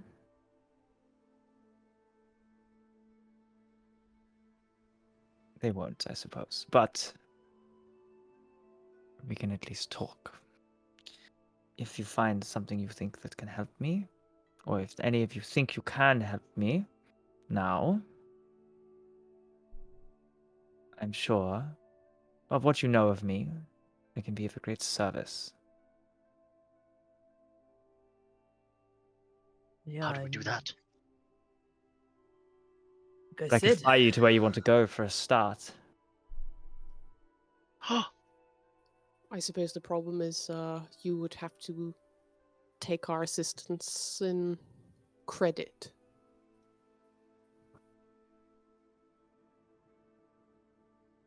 I don't think it's likely that will ever be a debt to be paid.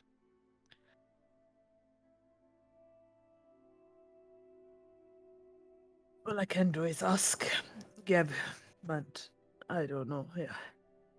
I think you are going to need the assistance of a god for some other things. He looks at Haydn. Yes. We depart even. Although I do have a particular fondness for this one. She kind of pokes Zug on the forehead. Kind of giggles a little bit. Goodbye. Try not to die. I promise I won't. And you see her kind of walk off. my See, God. she was nice. You know, actually, she was quite nice, yeah. Yes, she was very nice, actually. Kind of crosses his arm. You were right the whole time, Zug. She was quite Those cool. of you in the distance will hear kind of a crackle of energy, and a large draconic form will kind of take flight into the air. Holy, she is so big. Oh, wow. Like, how big are we talking, by the way? Let me Google for you. Raishan is one of Yeah, the what kind of smaller dragon? dragons. Oh, she's a smaller one, fair enough. A smaller of the ancient dragons. Oh, we've got a Reddit thread. She's approximately 70 to 80 feet long. What's that in meters? I don't like For heaven's feet. sake. Yeah, feet are weird. Probably weighs 8,000 kilograms. She thick. Damn. Oh, sorry, 14,000 kilograms. Damn. 25 meters. 14. It wasn't a clap of thunder, it was a clap of those ass cheeks as she took off into the air. And you've unleashed Raishan. That's on the world. 14 Good job, you. tons. That's like what? Like a fucking Like a dump truck. truck. That's a Two literal dump truck. trucks. I still don't think that that's the worst thing that we've done, so... No, true. No. Well, you Luke dealt with just the worst that you stares. did. Release this here. So just stares and he's like, how did she fit in a ring? Mm. So cool. Zug, I can't believe you're just letting her get away. What? She's the one who got away. Yes, you only come across a woman like that once in a century, if you're lucky. Well, how many of those women have you come across then? One. Oh, I guess that makes sense, yes. The prologue to this campaign is Zug and Raishan living happily together. Oh my god. Make it canon. Can we retroactively insight check if that was honest? Is she honestly fond of him? Yeah, Do you go for know it. what I imagine Zug and Raishan being? Is being dragon and donkey from Shrek. Like, tiny baby orc dragon children. It's a 21. Right.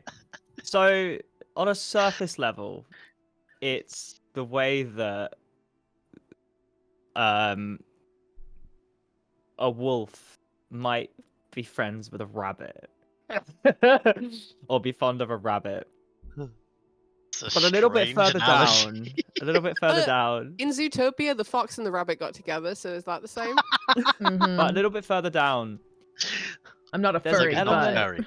there's an element of, for a creature that is intelligent and scheming and ancient as Raishan, there is some appreciation for a creature that is as straightforward and simple as Zug is, having explored the mind and kind of aware that Zug is utterly helpless. He is a mouse being played with by a large cat in her claws. It's a bit of it's affection as much as a cat can have affection It's like a for a pet. favorite toy. Yeah, like a pet. Yeah.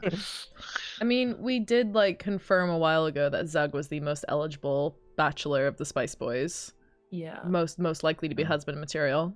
So, Raishan has chosen well. Yeah, can't argue with that really.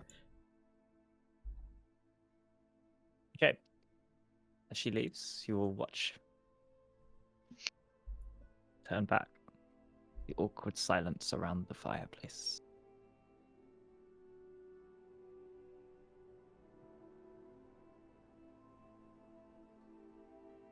Where did you get all the dead people from, Haydn?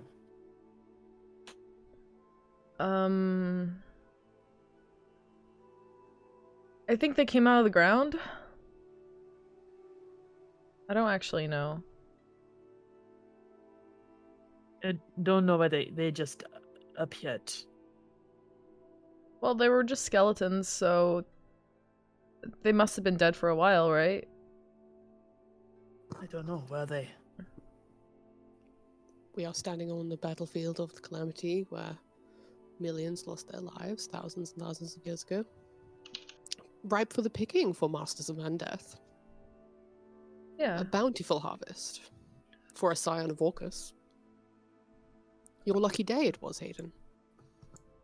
Well, I wouldn't really say I was lucky or... So you're saying it was a choice then? You chose this path? Well, as much as you choose something when you're stuck between a rock and a hard place, we were back in the same situation again. You guys were all about to die. If this happens every time, where does it end?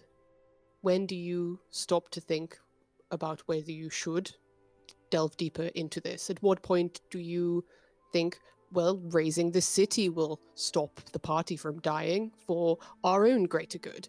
Sometimes you have to consider the consequences of what you're doing and what path you're walking down. And I say this for just as much your own good as for the rest of us. We don't know when you're going to spit out another one of those things that killed your friend. And surely, pointing that wand anytime is a recipe for disaster. Especially if you said last time you had no control over it. What is to stop you from losing control again? I know you don't want that for yourself. This is not a path you want to walk down. I don't know you very well, but I know that this is not what you want. It's not what I want. I don't know.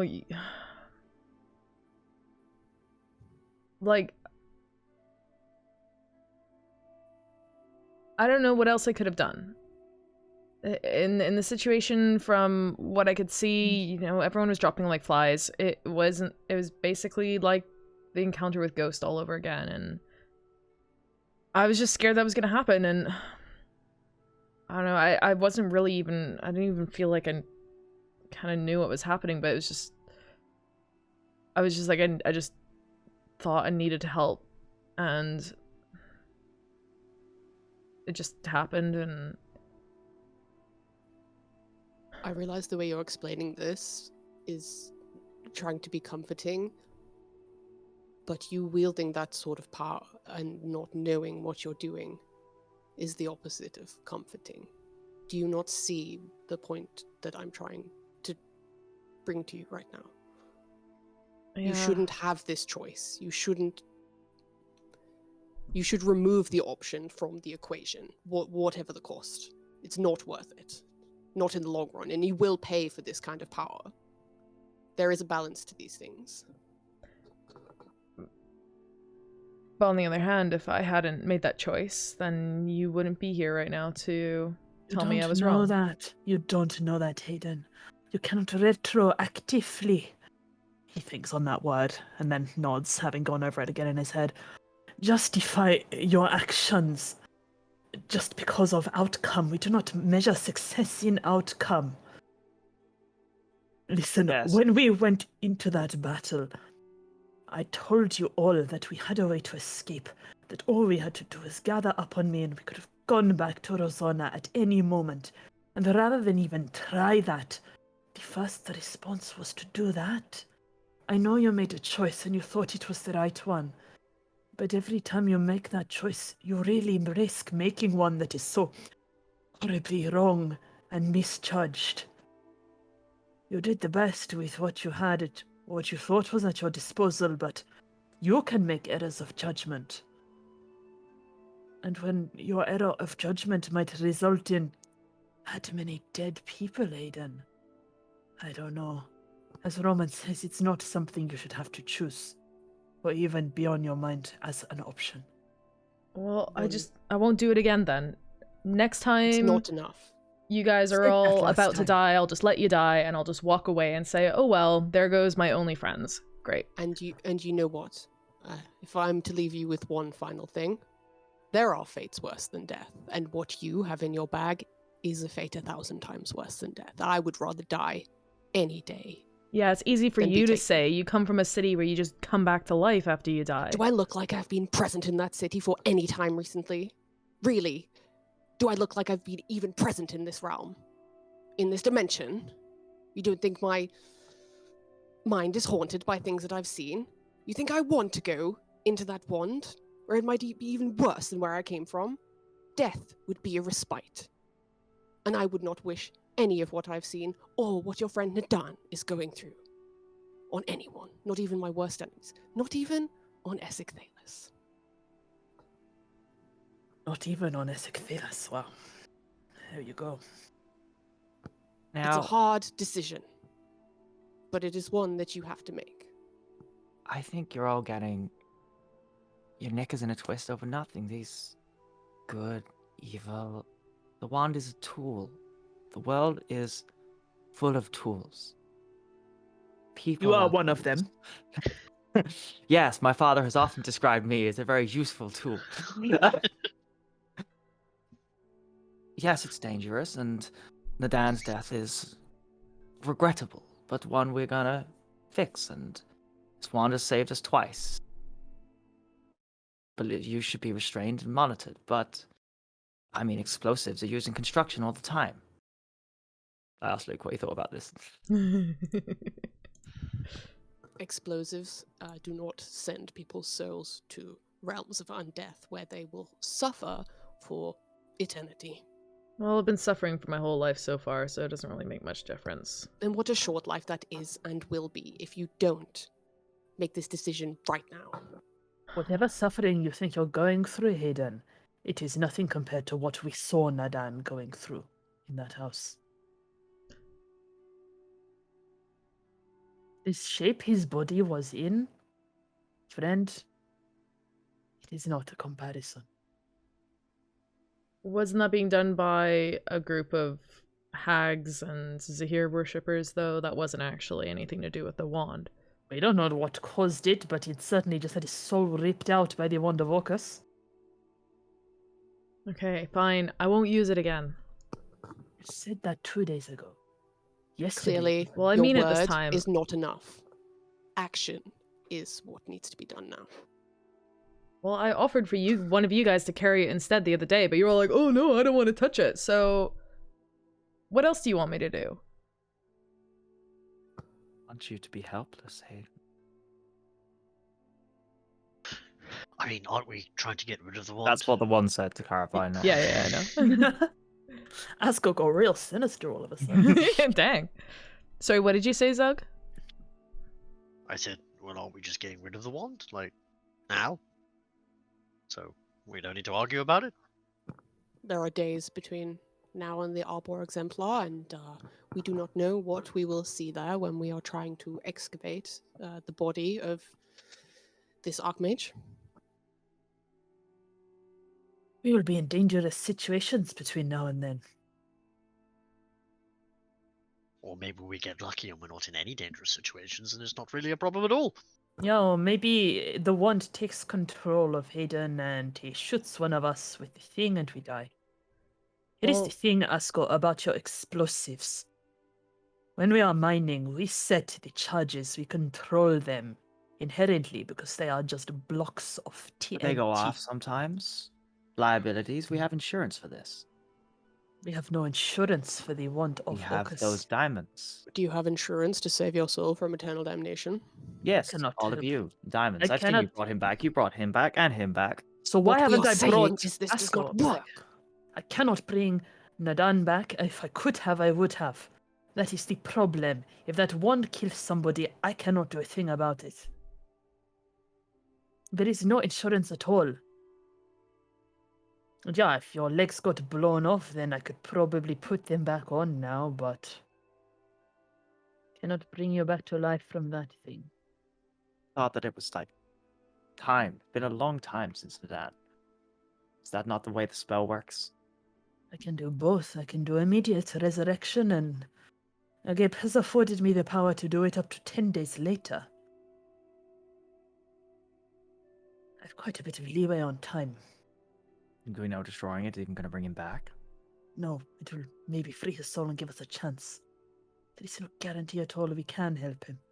Maybe all we can do to help him is free him, and I cannot even... never mind that. That's a guilt for a few days' time. Ah, we don't need to be guilty about it because we're going to solve this problem straight away, aren't we, guys? That's what we have to assume, right? This is an explosive that will jump in your mouth while you are sleeping and blow your head off, you know. But it could if it decides to. Well, we've been traveling with it for the past however many weeks now, and that hasn't happened other than with Nadan. It was after I was forced to make a pact with it. And yet, in the time since, Sorry, you cut out there. and yet in the time since, you have raised an undead army and shot killing spells from its eyes. That wasn't a pact, though. That was your decision, a decision that you should not have had to make. You chose to attune to this wand for whatever circumstances, and you can choose to unattune from it, to remove the immediate danger of it being used on anyone here. It's not that easy. No, it's not easy. I didn't expect it to be easy. I can't just Life is unattune life from is it. hard. You can try. No, I can't. What is stopping you? I think unattuning from it will kill me. And he gestures to Rasha.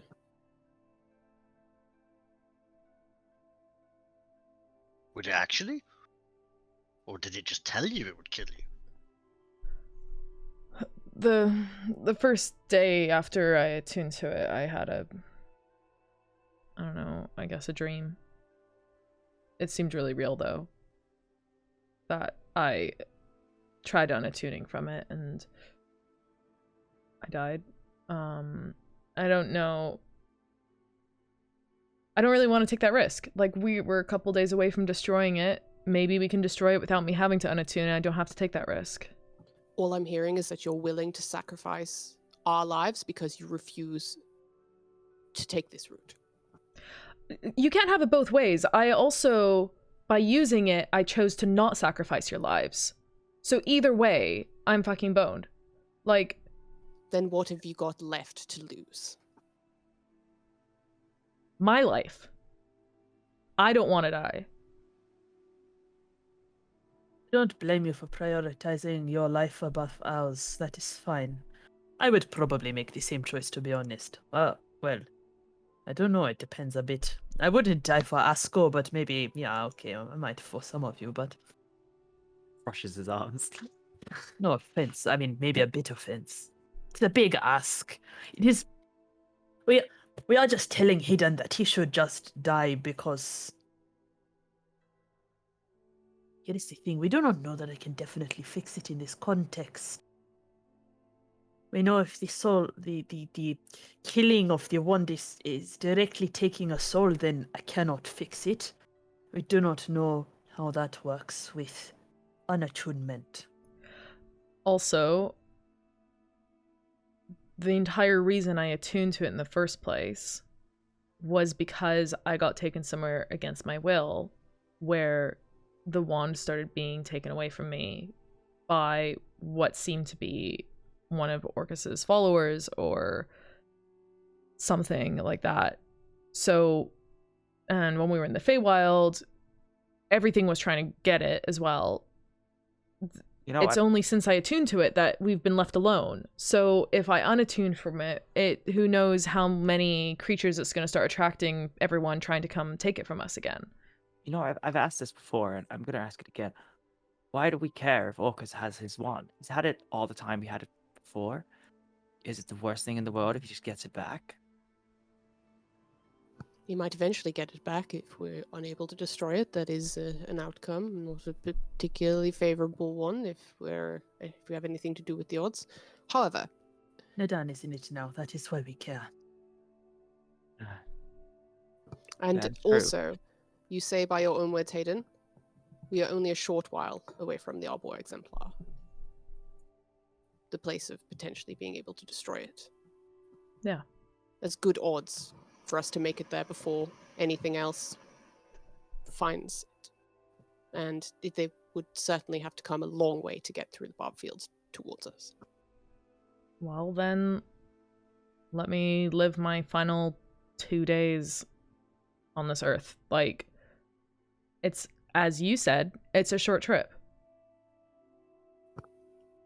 So unattune now, and there is low risk for anything to come to us while it is unattuned to anyone. To you guys.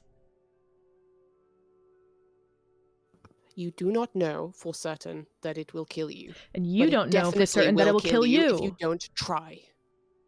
I know for certain that I will meet my end if I spend any more time around this. Because I will try to kill you, myself, and put an end to it right now. Is there a way we can restrain Haydn, monitor him better? I don't know. When you use that wand, Haydn, do you need to, like, say things, like when you're casting spells normally? Maybe we can just prevent your ability to do that. Jamie, Yeah. I think the skeleton army didn't have any verbal somatic components, did it? No, I think it's just like you need to be able to hold the wand. Okay. Anybody want to hold my hand? No, I didn't say that. Yeah, it says, yeah, while you're holding the wand. Okay.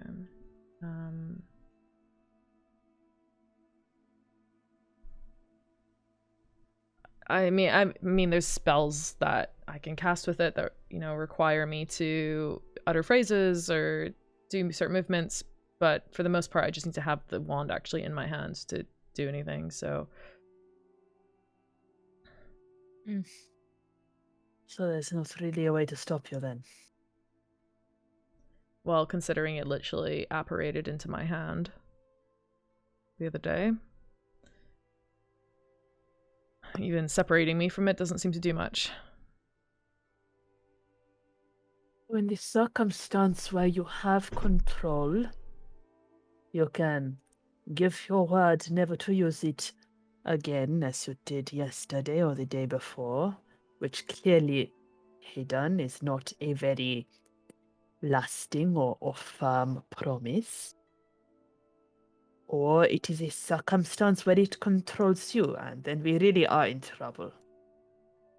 Neither of these are good scenarios, you know. We don't know what danger there is going to be at the tree, but it's where the calamity started, and Geb said it was guarded by the things it unleashed, so it's probably pretty bad, right? It's like you'll need me.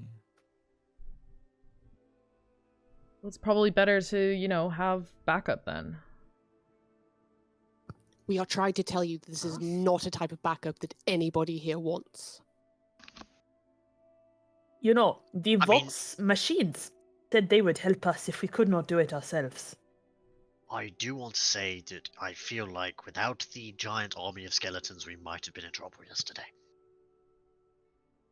Rasha was already pretty clear. It's very easy to say that in hindsight, but you do not know how events could unfold without don't- having taken that course. I had a way to Pretty get us sure I out would the have whole died. time. I told you when we went in we could have escaped. Just We remember kind of that is always an option. at that point there was literally a wall of magic separating you, me, and Aku from Zug and Roman. I didn't even know where Asgore was. There were so many enemies. There were like zombie dogs, like robotic killing samurai things, two like magic people, I don't know who they even were, and a fucking Solar. Yes, Like- but Haydn, do not forget that as hard as you hit things, you also seem to really improve the Solar's state of being when you hit it with the death magic. Yeah, And as that it wasn't that trans- great. And as it transpired, Asgore and Aku had so much power left over, they could just kill a divine being just like that. It is sort of on all of us that we made it out, Haydn, not just you, so do not attribute our survival to you and you alone.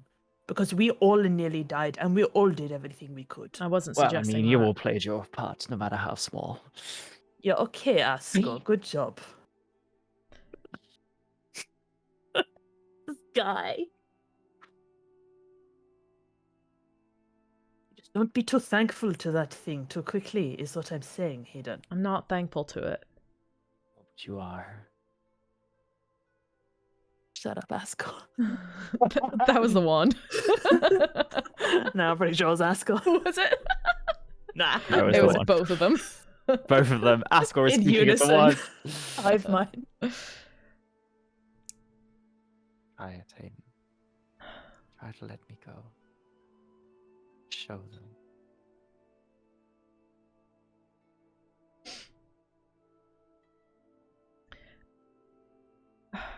All right, so Asgore's for keeping it. Zug, you are on the fence. I mean, I think we should Or- destroy it. I have no doubt about that. It should definitely be destroyed. It's just, I just don't want I people agree to... destroying it, but I think in the meantime, if it helps us get there to destroy it. I mean, if you could avoid using it... Oh, I this guess isn't it's a good democracy, idea. is it? I hate democracy. Roman and Rasha want me to unattune from it right now. Aku, you split the vote. I have not said that I want you to give your life, Haydn. I'm trying to think of other options. Well, I firmly agree with Roman and Rasha. I don't necessarily think you should unattune to it immediately. But I think we need to address this now.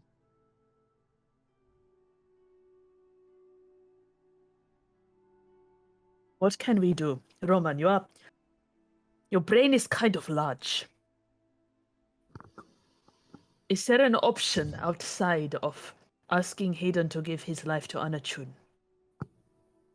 I'm intensely skeptical that he needs to offer his life to unattune from it in the first place. I understand that these mighty, destructive magical objects come at great cost to bring them into your personal sphere of magic as well as to remove them. However, there's one thing that I've spent my entire career doing is changing the odds.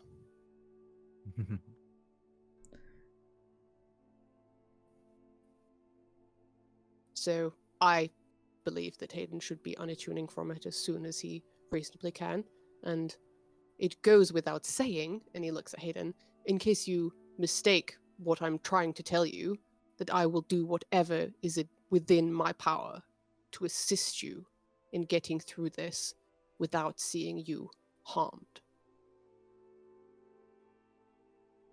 Okay. Quaint. Sorry, what did he say? The one said, how quaint. All right, let's try it then.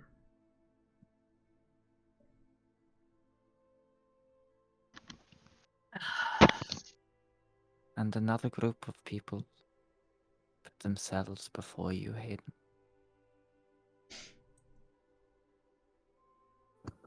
How many pearls does Rasha have?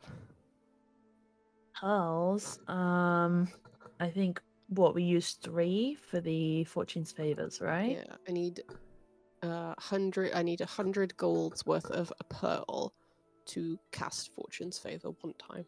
I think we said he got 6 from the Rakshasa horn, so 3 Yep. more. Cool. And there isn't a limit Well, this happens. on how you impart look on yourself. When the chosen creature makes an attack, an ability check, or a saving throw, it can dismiss and roll an additional d20 and choose which d20. It doesn't have a limit on how many of these one person can have. What's the name of the spell? Fortune's favor. Does it require an action? Or a reaction? No, it's when you're rolling, when the chosen creature makes an attack, ability, or saving throw. Okay, I will research this. If the answer is it's unlimited, then use it unlimited. But Because it's quite a low-level spell, right? So it's a pretty expensive thing to set up. Yeah, Yeah. so it takes me 1 minute to cast it. So it's not something I can cast in combat. Right. And it costs 100 golds worth of pearl. 1 white pearl worth 100 So it's gold. giving yourself a luck point. Yes. Right. You impart luck onto yourself or one willing If creature. the original d20 rolls advantages and the creature rolls additional d20 after, you choose which d20 to use, the one it rolled or the one it's so okay. Stacking Fortune's favor. I mean, he is a dunamancy lucky, wizard. lucky kind of like you can. Yeah. Just, I mean, I don't know how many times you're allowed to use it in a row.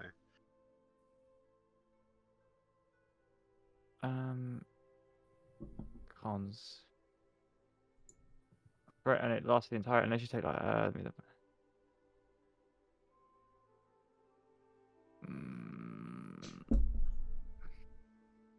Because it's not concentration either. Yeah, no. I'm not seeing a reason. There's no kind of discussion about it. Yeah, boy, that means I'm not seeing a reason why the answer would be no. Nice. Good start. No, FF is limited by being a single use and taking a full minute to cast, but this is why it's a random. This is basically Fortune's favor versus enhanced ability, but it's not actually discussed there why.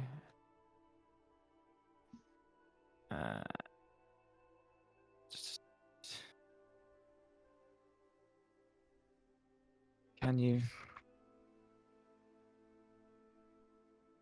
I'm certain you're using it once, right? So, yeah, well, I'm trying to use it 3 times, but 3 times. Because we've got 3 pearls, so.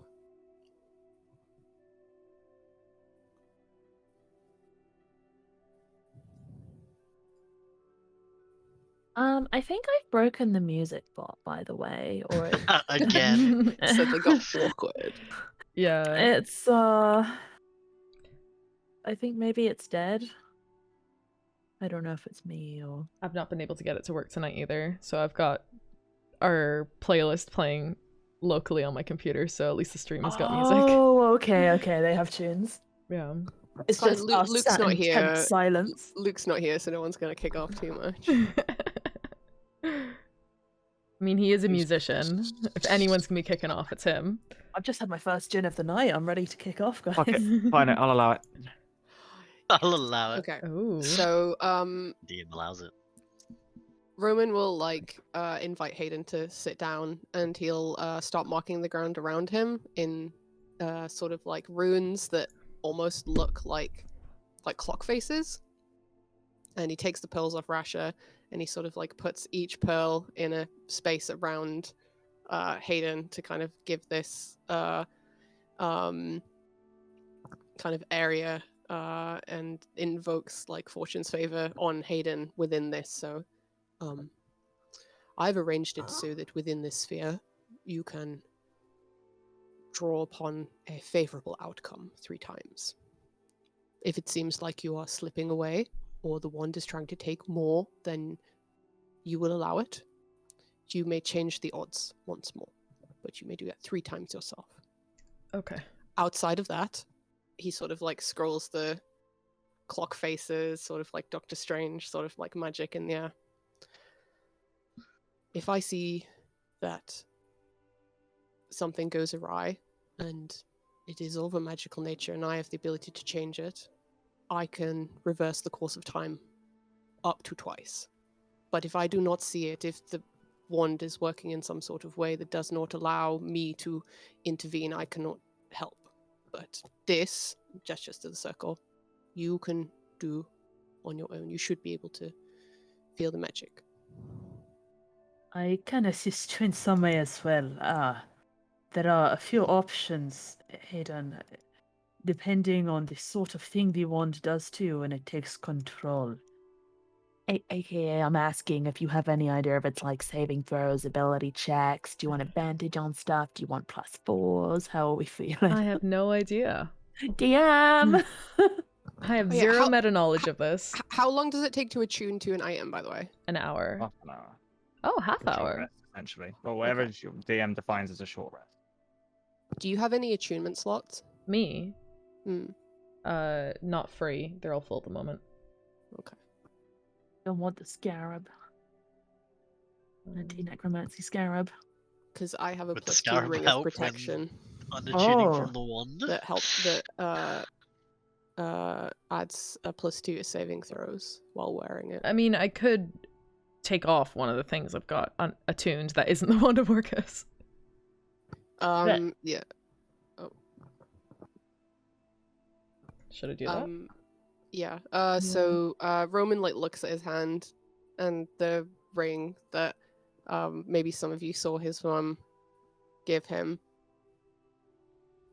and he takes it off and he kneels down on the floor and shows it to Haydn like, this do not mistake this. This is a loan. And this is not, I assume, like what my brother did, but the power that my mother has bestowed into this ring will protect you and assist you with this journey. But you must take some time to...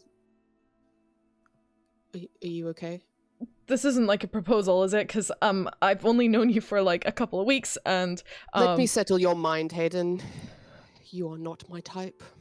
Oh, thank God. Okay, and he grabs the ring. Try not to be too relieved. I am an old man, but it still hurts my ego. I mean, you're hot, but like, I don't think we would work out. Just take so- the ring, and I expect it back when you stand up and walk away from this. Yeah, or you can take it off my cold dead corpse, either way. So he slips off a ring that he currently had attuned, and pockets it, and then pops on this one instead. And you said that's a ring of protection. Yeah, +2 2. saving throws. Okay. I will pretend that's added to my D&D Beyond, because it's frozen right now. How many charges has Hayden used of the one? There is no such thing as a +2 ring of protection in D&D Beyond, so... Yeah. Cool. I just add a +2. I presume you're giving it back. So Yeah, for that's this fine. specific From- role. Dungeon Master. Yeah. Would Hayden have a sense as to whether or not he preferred help in like saving throws? What are they like a mental one? Do we want bless? Do we want enhanced ability? What has Hayden experienced to date? Hayden's experienced his soul being sucked out of his body into the wand. Yeah, but if you had to characterize that in a Yeah. tabletop role-playing game mechanic, what's a soul suck? You want to know what the suck is? I'm asking you what the suck is, yes. I'm not telling you what the suck is. Okay. Secret suck. Jamie really wants to kill my second character in 2 weeks, Yes. okay? Uh, Okay. um, Wisdom checks.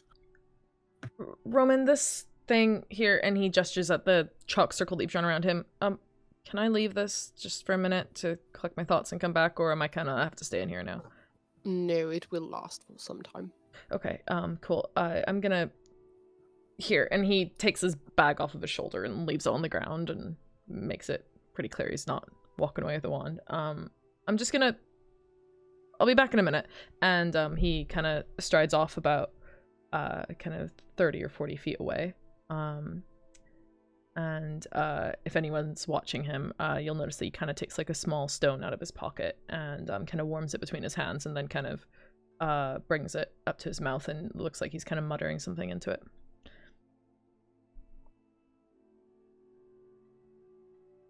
Well, while Hayden's away, Rasha turns to Roman and says, Roman, are you sure about this?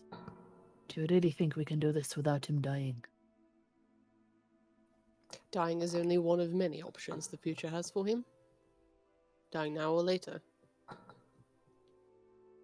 But the odds are not so good for the rest of us if we continue on this path. Yeah, and just he Odds has a are right definitely to not favor. choose. He has a right to choose his life above ours. We have a right to choose our lives above his, I suppose.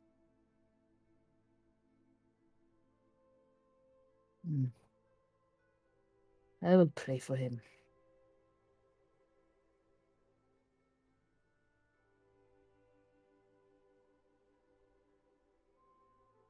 Hayden, what do you say?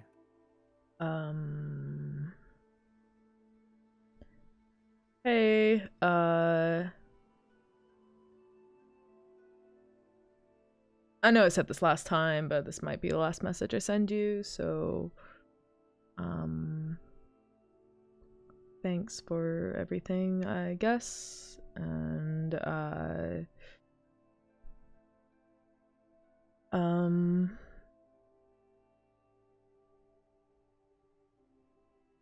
that's it.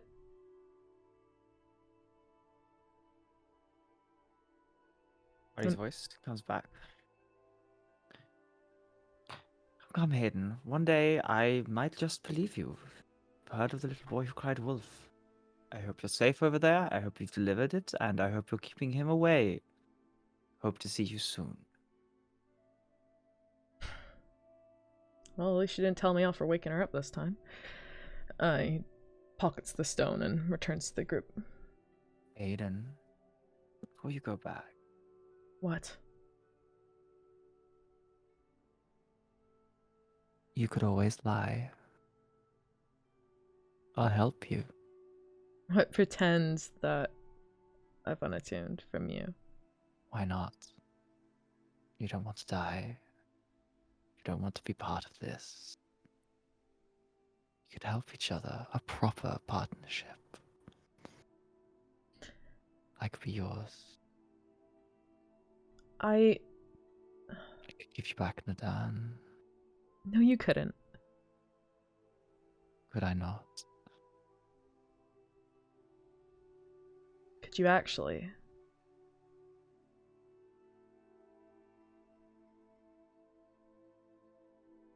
If I'm not agreeing, but if I were to agree, would you give him back first?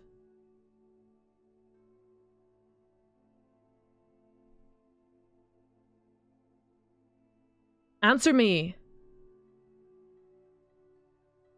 No.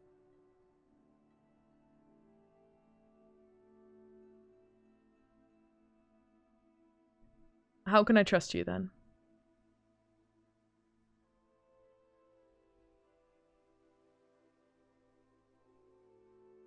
It's very, very simple.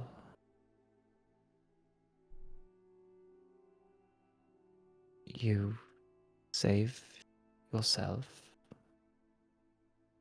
when the time comes. You save me.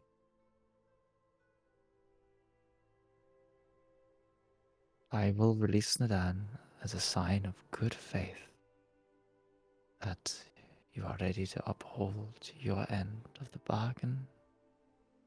And what exactly, in plain terms, is my end of the bargain? When it comes to pass, I won't kill any of your friends. You will do exactly as I say. And I promise, none of your friends will die by my hand. By your hand? You mean it said it'll be by my hand? No. No magics, no tricks. I shall not force you or force myself to endanger any of your friends. I shall merely ask you to protect me like I am protecting you. The ban will be released entirely as a token of good faith. Then how do I explain that to them? I am the all-powerful wand of the demon prince of the abyss. How could you possibly have known?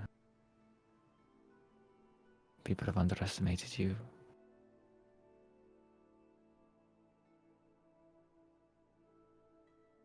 This is just the next in a long line.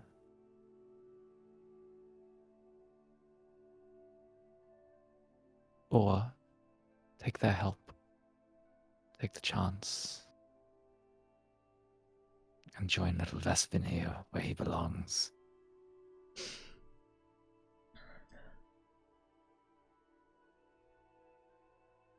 Right.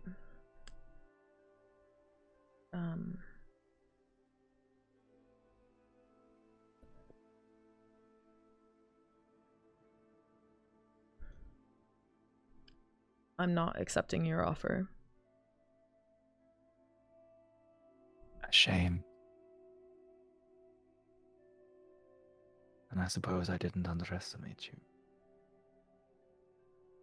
Quite the opposite.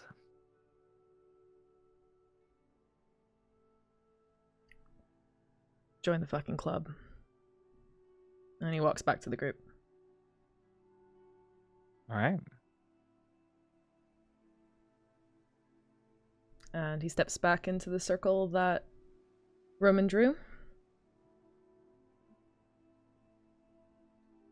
And time goes past as you attempt to remove yourself from this object, kind of placing it on the ground, stepping back from it, and willing your soul, your energy to disentangle from this item.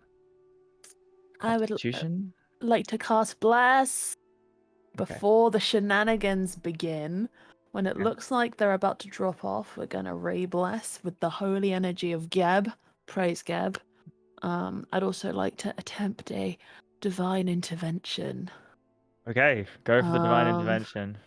And I will First of all- kneel before the prayer circle, or the pearl circle, Roman's Doctor Strange chronal bubble, and ask, Geb, I know you weren't really listening yesterday. I guess you were busy, but I don't want Haydn to die, so if you can help him in any way at all, the better. Well, just help him a lot, actually.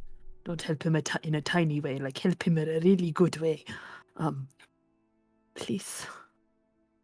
We're gonna roll divine intervention. Okay, it needs to be below a 12, yeah? Yep. You can do it. Praise Gab. Praise Gab. Is this a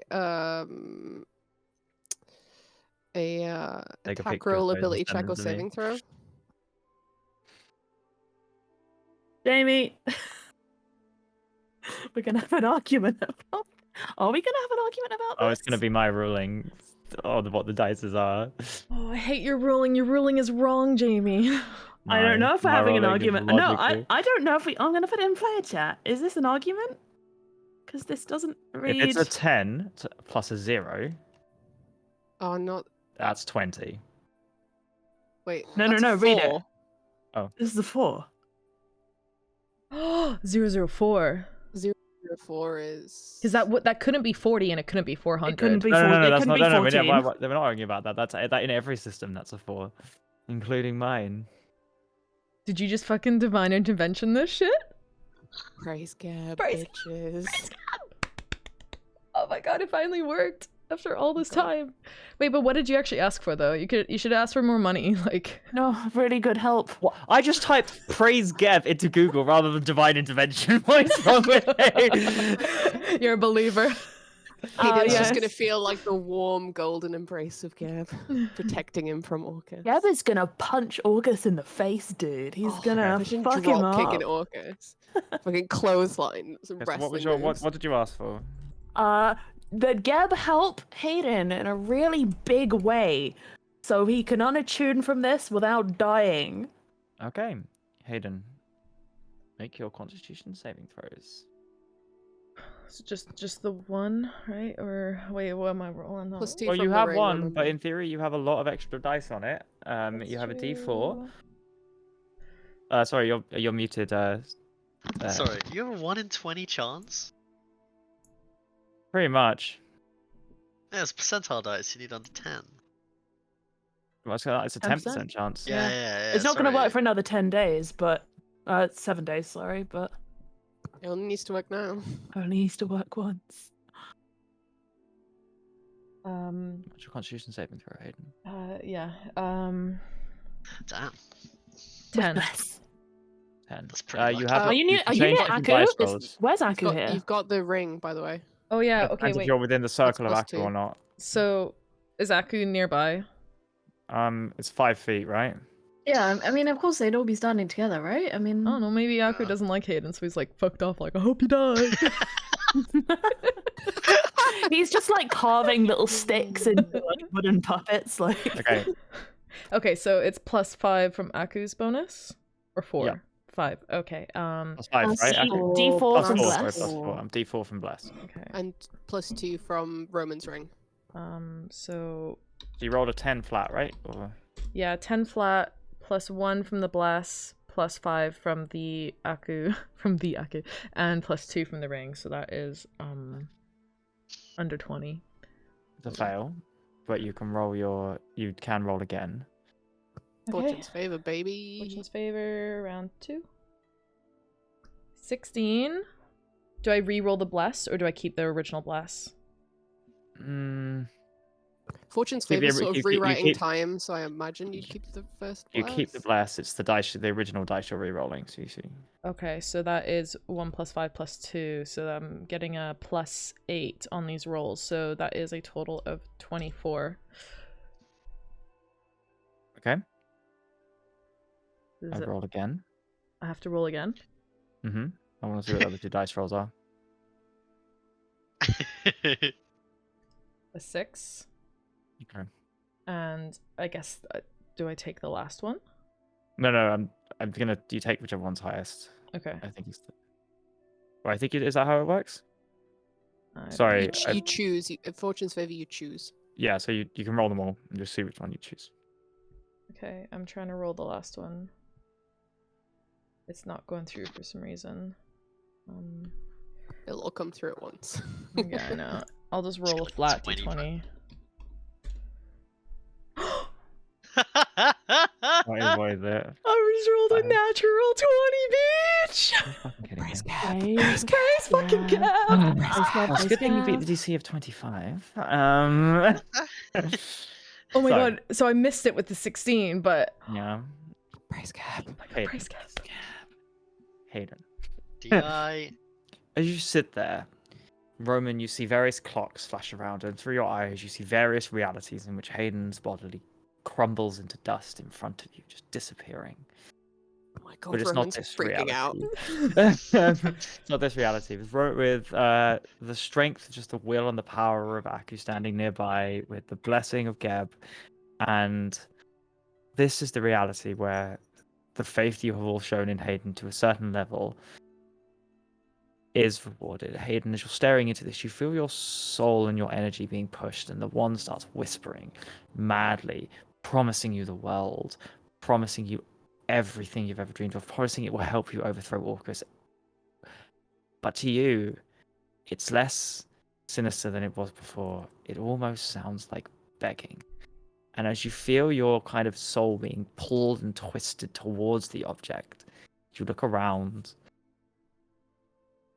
ground yourself, and there's a warm hand on the side of your on your thing, and you kind of look up, and completely only seen by you, there is a golden figure standing behind you, kind of clad in the same armor as Rasha, although their skin is and face is just kind of iridescent cloud of gold, and their touch is warm, and you see them kind of reach out with their other hand and push the wand away from you as it kind of clatters down.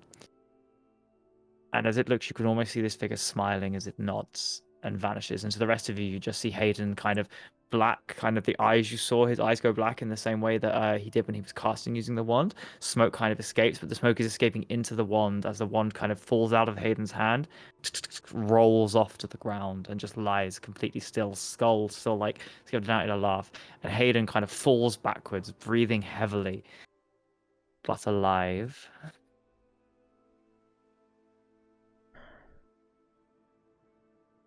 And the air around you is quiet and still. And could I have Rasha and Roman roll D200s for me, please? Oh, yeah. D200s. Oh yeah, of course. 171. 1. One. So somehow. Wait, hold on. Did that rolling 1 D200? 1, yeah. Okay, let me. Wait. Do you want me to roll that again? Because it doesn't look like. No, 1 is fine. Yeah. I mean, I'll see what it does, but Feels weird to roll a 1 on a D200. That's when you know you're cursed. So cursed. Yeah, actually, if you're hovering over it, it doesn't show any of the math for it. Did you just type rolling 1 and then a space? Okay, yeah, re-roll it. I typed in roll/1D. Oh, okay, sorry. Okay, yeah, that looks right now. It's yeah, roll 1 D200, right? Yeah, sorry. What did you get, Rasha? Sorry. 171. Okay. I got 103. Rasha, you feel exhausted. You can take no actions for 3 turns. What did you get? Sorry, Roman. 103. 103. Around Roman, there is a sudden snowstorm. It's out of nowhere and starts like raining down, Roman just rolls his eyes, puncturing the dramatic moment quite a bit. As Haydn, you feel that now it's gone. That sense of unease in all of you is gone. That sense that you couldn't get entirely comfortable around Haydn, gone. Haydn, you feel that the whatever presence there was in your mind that you've kind of come used to is gone, and you kind of look up at the wand, and to you it will always probably look like it's grinning, but it looks like it's not as wide as it once was. I look at my hands and kind of turn them over and kind of touch my face and check and look around the others and look at the wand and did it work? Roman's like blowing snow and it's like accumulating on his shoulders now. Yeah, I mean, it certainly could have gone one of several different ways, but how do you feel? Lighter, I think. Yeah, I didn't realize I really felt like I had something heavy weighing on me before, and it's gone. Roman like leans over and offers Haydn his hand to help him up. Haydn accepts and clasps his hand and pulls himself And to his feet. when he gets up, he sort of like grips his hand and he like looks Haydn right in the eye and he said, "You did a good thing today, a selfless thing. It will not be quickly forgotten by everyone here." Thank you. He kind of turns and looks to Rasha. He doesn't say anything, but kind of waits for his judgment. He looks really inexplicably tired, as though your friend has just told you they've had a really terrible day at work, and you've just come in with a, "Oh, I am so tired." For the sake of the fact you were casting it, I would say that Rasha saw the figure standing next to Haydn. Oh, okay. Yeah, okay. just that's probably makes. How long is 3 actions? Actually, it's only 18, 18 seconds, right? It's probably fine, Yeah, right? We've you probably had kind of enough recover okay. from whatever magical things at you, but Okay. you were stunned by the presence of Geb. So, Geb is pretty cool, right?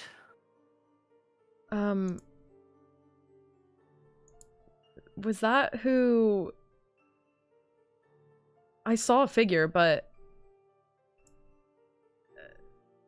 it was just there was so much light and is that what Geb looks like?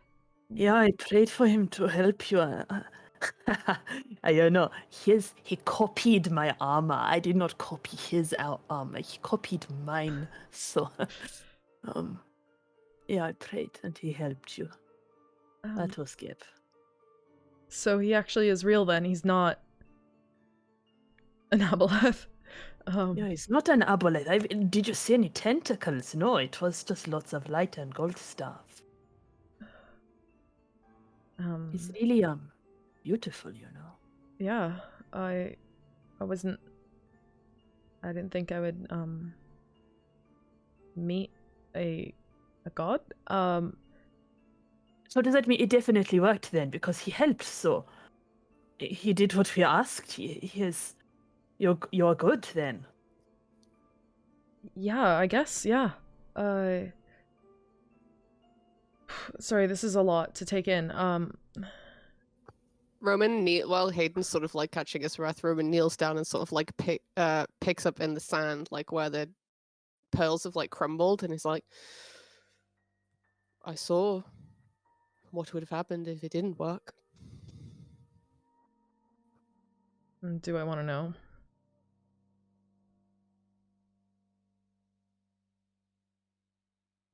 Well, thank you, Geb. Good job. Great. Yes. Hayden, Yeah. that's yeah. Thanks, Geb. And also thank you, Hayden, because, well, not only are you alive, that wand isn't going to interfere with whatever we're trying to do through you, at least. I think I should probably say, just before I tried on a tuning, the wand offered me another deal. I didn't accept it, but it was saying that if I resisted on a tuning from it, it would bring back Nadan. What are you, some kind of grass? No, it doesn't. He doesn't say that. He didn't. I'm just messing with you. Sorry. But it was lying. Well, yeah, I thought that you guys wouldn't be very pleased with me if I tried to take him up on its offer, so... But if we can't bring Nadan back, well, that's my bad. Look, that thing is not to be trusted. It would have taken somebody else in recompense. And actually, I am quite happy to hear it was so desperate to make deals. It means that this unattunement is something squarely bad for it. So anything the one doesn't want, I am happy we did. Yeah. And you should not do yourself a disservice. There would have been no way for us, realistically, if the wand had chosen to use its magic thus, that we could have really known whether you had unattuned or not. So, that one is on you. Don't undersell yourself. Right. Yeah.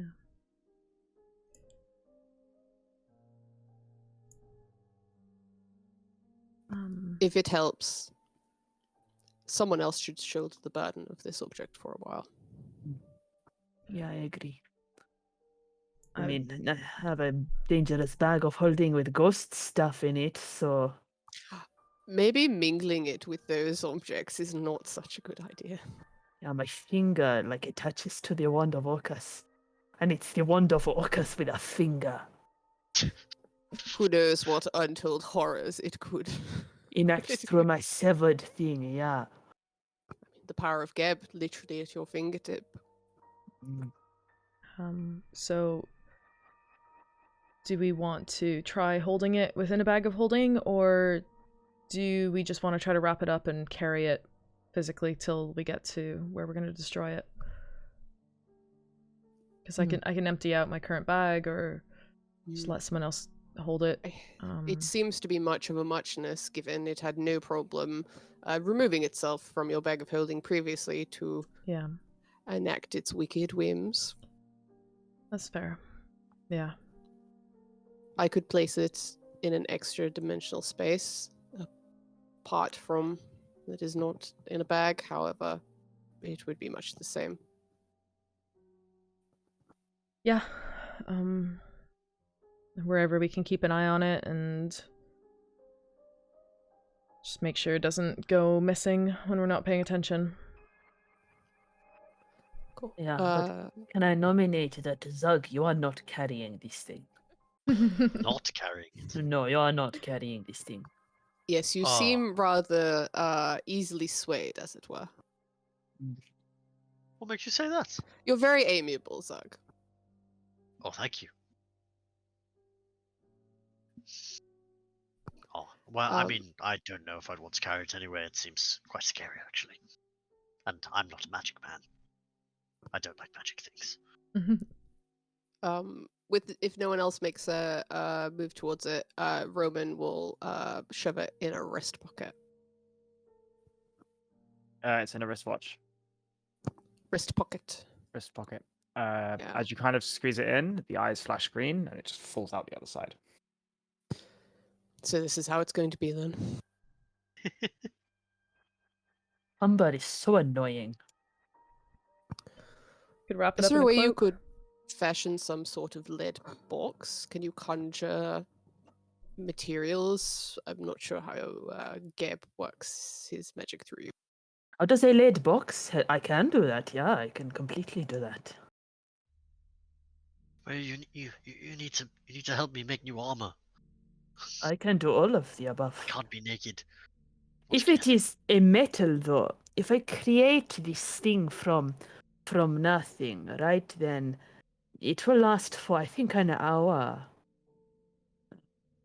The lead, but I could shape that into whatever it needed to be. Or I could just make a very thick box of stuff. Do we have any lead on us? Oh yes, I actually just no, I don't have any lead on me. What if you went to Rosanna? Or I don't know if you want to go with the Wand of Orcus, but because I could use the creation spell to make vegetable matter that would last for a day, but I don't think we want a containment box made of vegetables. Ah, yes. Put them in a pumpkin. Wrap the wand in cabbage. This is the way to keep it. Yeah. Yeah, precious metals, which I assume is what lead is, would be an hour that it would last before disappearing. Haydn pulls a kind of a old weathered cloak out of his bag and hands it to Roman. Do you want to try wrapping it up with this?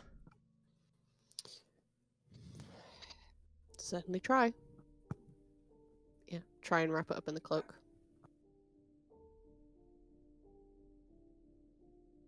Jammers, does it work? Sorry, I don't know why I blizzed out. What's happening? We're trying to wrap the Wand of Orcus in a traveler's cloak. Yes.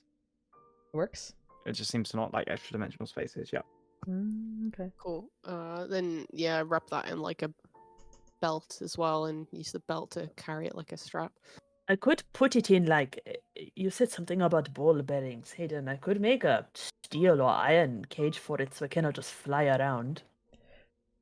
I think we should probably try to avoid using any more magic. This is probably fine. I think if it's gonna fly around, I don't think a steel cage is gonna stop it very much. It did literally apparate from across Roman's estate into my hand last time, so I think we just have to get going. Roman brushes the rest of the snow off him and sneezes. Yes, no more magic. It's so deadly, this magic, Sarge. Such a risk to our health. It is true, you know many people die from the common cold, so... The elderly especially. Winks at Rasha. Ah, yeah, you are in a lot of danger. It's true. Cool, well, the body snatching dragon is actually really nice. And the wand is not going to shoot us in the night. There are no problems. You should probably touch some wood when you say that. Ah, he touches Aku's staff.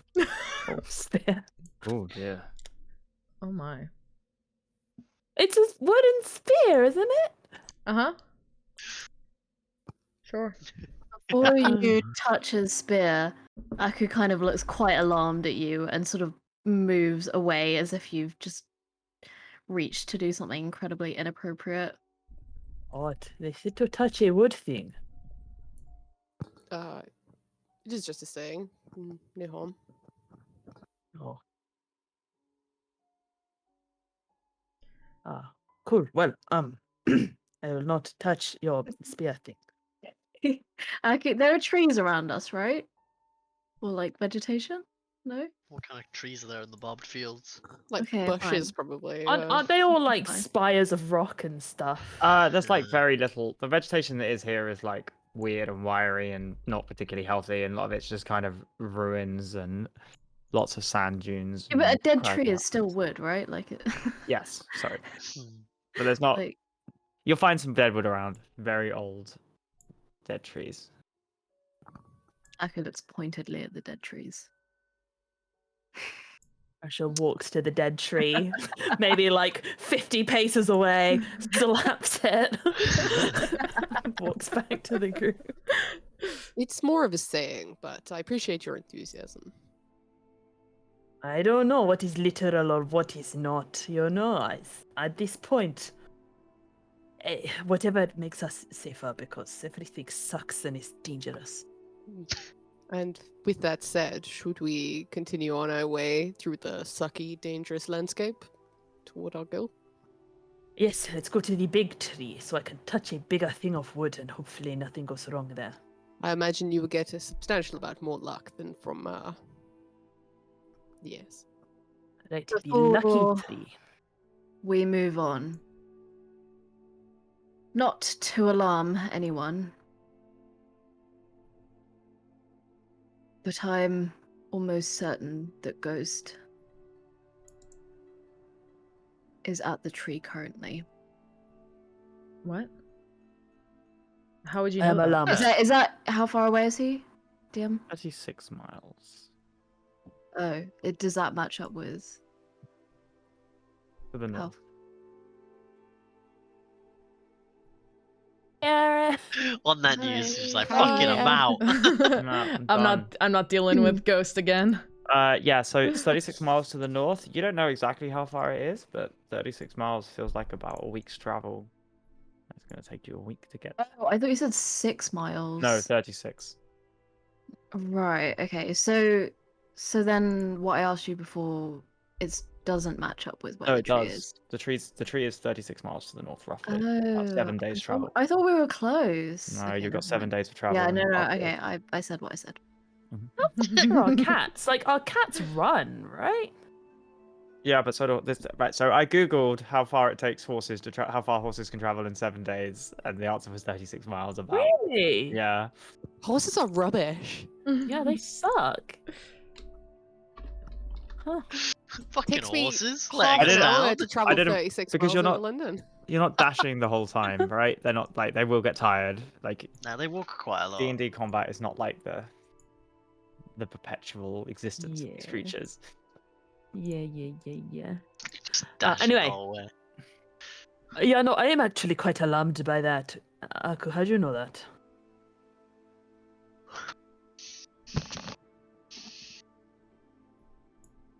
Well,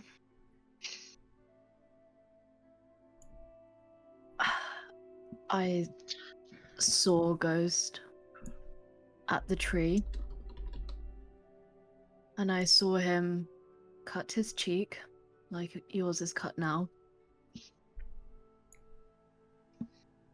And now I have a feeling. And for some unknown reason, I have a very strong feeling that Ghost is in the direction that we're heading. Oh. This was him.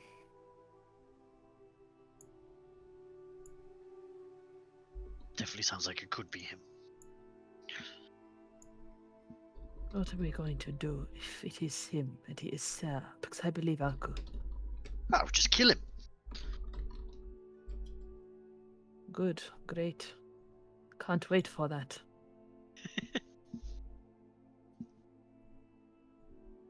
Aku kind of like very quickly glares at Zug, kind of trying to confirm if he's like making a joke in poor taste or not.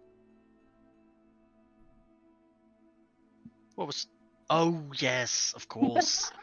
No, we won't kill him. We'll, tie him up and... tie him to the tree, I guess, and then destroy the wand and walk away.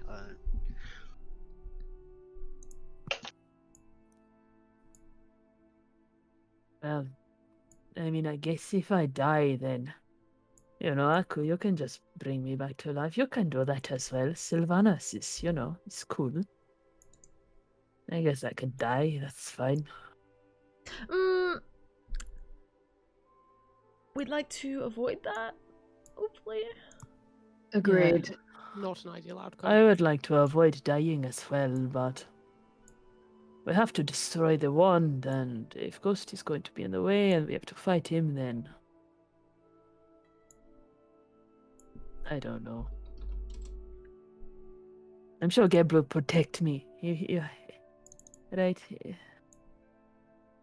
Yeah, I think he would. He, stuck his neck out for me, and I'm a nobody, so of course. He knows who you are. You are one of his 3 clergy members, Haydn. He remembers, he said to me yesterday that he's glad he has 3 followers, so... Geb said that to you? Yes. When I asked him in those about... words? Yes, when I asked him about, the legend, the law of the legends, then he said, hello, Rasha, you are doing so well. And now I have 3 followers. 3 is so many compared to none. And, yeah, it means he knows who Zug and Your god He knows me. has... I'm so flattered. Aku is like kind of lost for words. He's like struggling to comprehend this. Your god is somebody that you have idle chit chat with. He's not idle. He has spoken to me since I was a child, He has always told me where the gems are or where to mine, or he has always said, Rasha, you are better than the other people, so when they call you a little rock, then ignore them because they are stupid, And then he tells me about Vespin, Chloras, and, the aboleths a little bit, but, like, bad things about them. He's not, like, saying that aboleths are good or anything. Oh, he says bad things about the aboleths, specifically. And, he spoke about the Wand of Orcus and Nadan. That is not idle chit-chat, Aku. He tells me a great deal of things. But it is all very serious. And then he gave me the book about the ruins and said to come and free him soon. He also said if I wanted to be free from Ghost, he would probably have to do it himself. So, not very idle at all. The idol wasn't the point here. That We do You chit chat. frequently Yes. communicate. Oh, we chit chat. Yes. Okay. Aku looks like he has a lot to say about that, but doesn't say it. Jack shit. Aware of the time, and with the knowledge that you guys will be traveling north, potentially with a radar for Ghost Alenia, aware of that what may or may not be waiting for you at the tree, we will leave it there with you guys getting ready to travel, digesting the fact that maybe one or two weights of your mind have been lifted. An ancient dragon released on the world, and the wand unable to be carried around, but not perhaps your problem anymore. Somebody else's problems, another group of adventurers, which is how we like to deal with things here.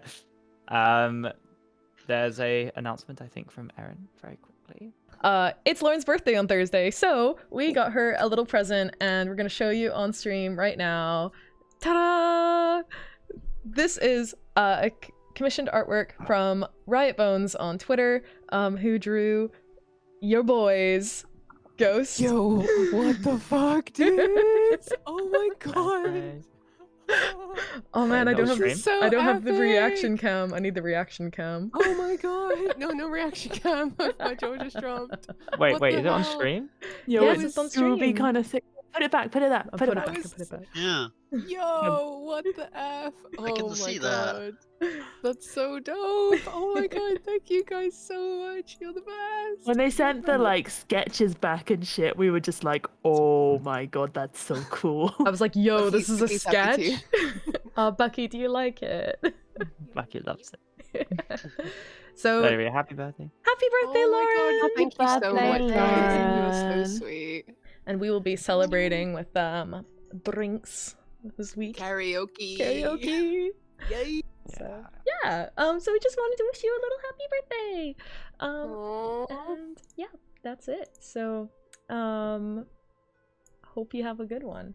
And now we are going to send a little raid over to another channel. We haven't raided them before, so this is a new one for us. They're called Eureza. Or Yadeza, maybe if it's meant to be Japanese. And they are an English/German VTuber D&D broadcast. So they've all got really cute avatars, which I could see on the preview, but because my internet's crap, I can't see it full screen, which is really sad. So I hope you guys enjoy it. But they look really cool. And they are also LGBTQIA friendly as well. So always a bonus. So if you'd like to join the raid, hop into the chat and get your call signs ready. You can either copy Praise Geb with the praise it symbol, or if you're a subscriber, you can do the same with the praise yes, there it is. Thank you very much for the example clued with Praise Geb with the little Rashas either side. Praise Geb in the West. Yeah, thank you everyone for joining us, and we will see you next week. Bye bye. Bye. Bye. Bye.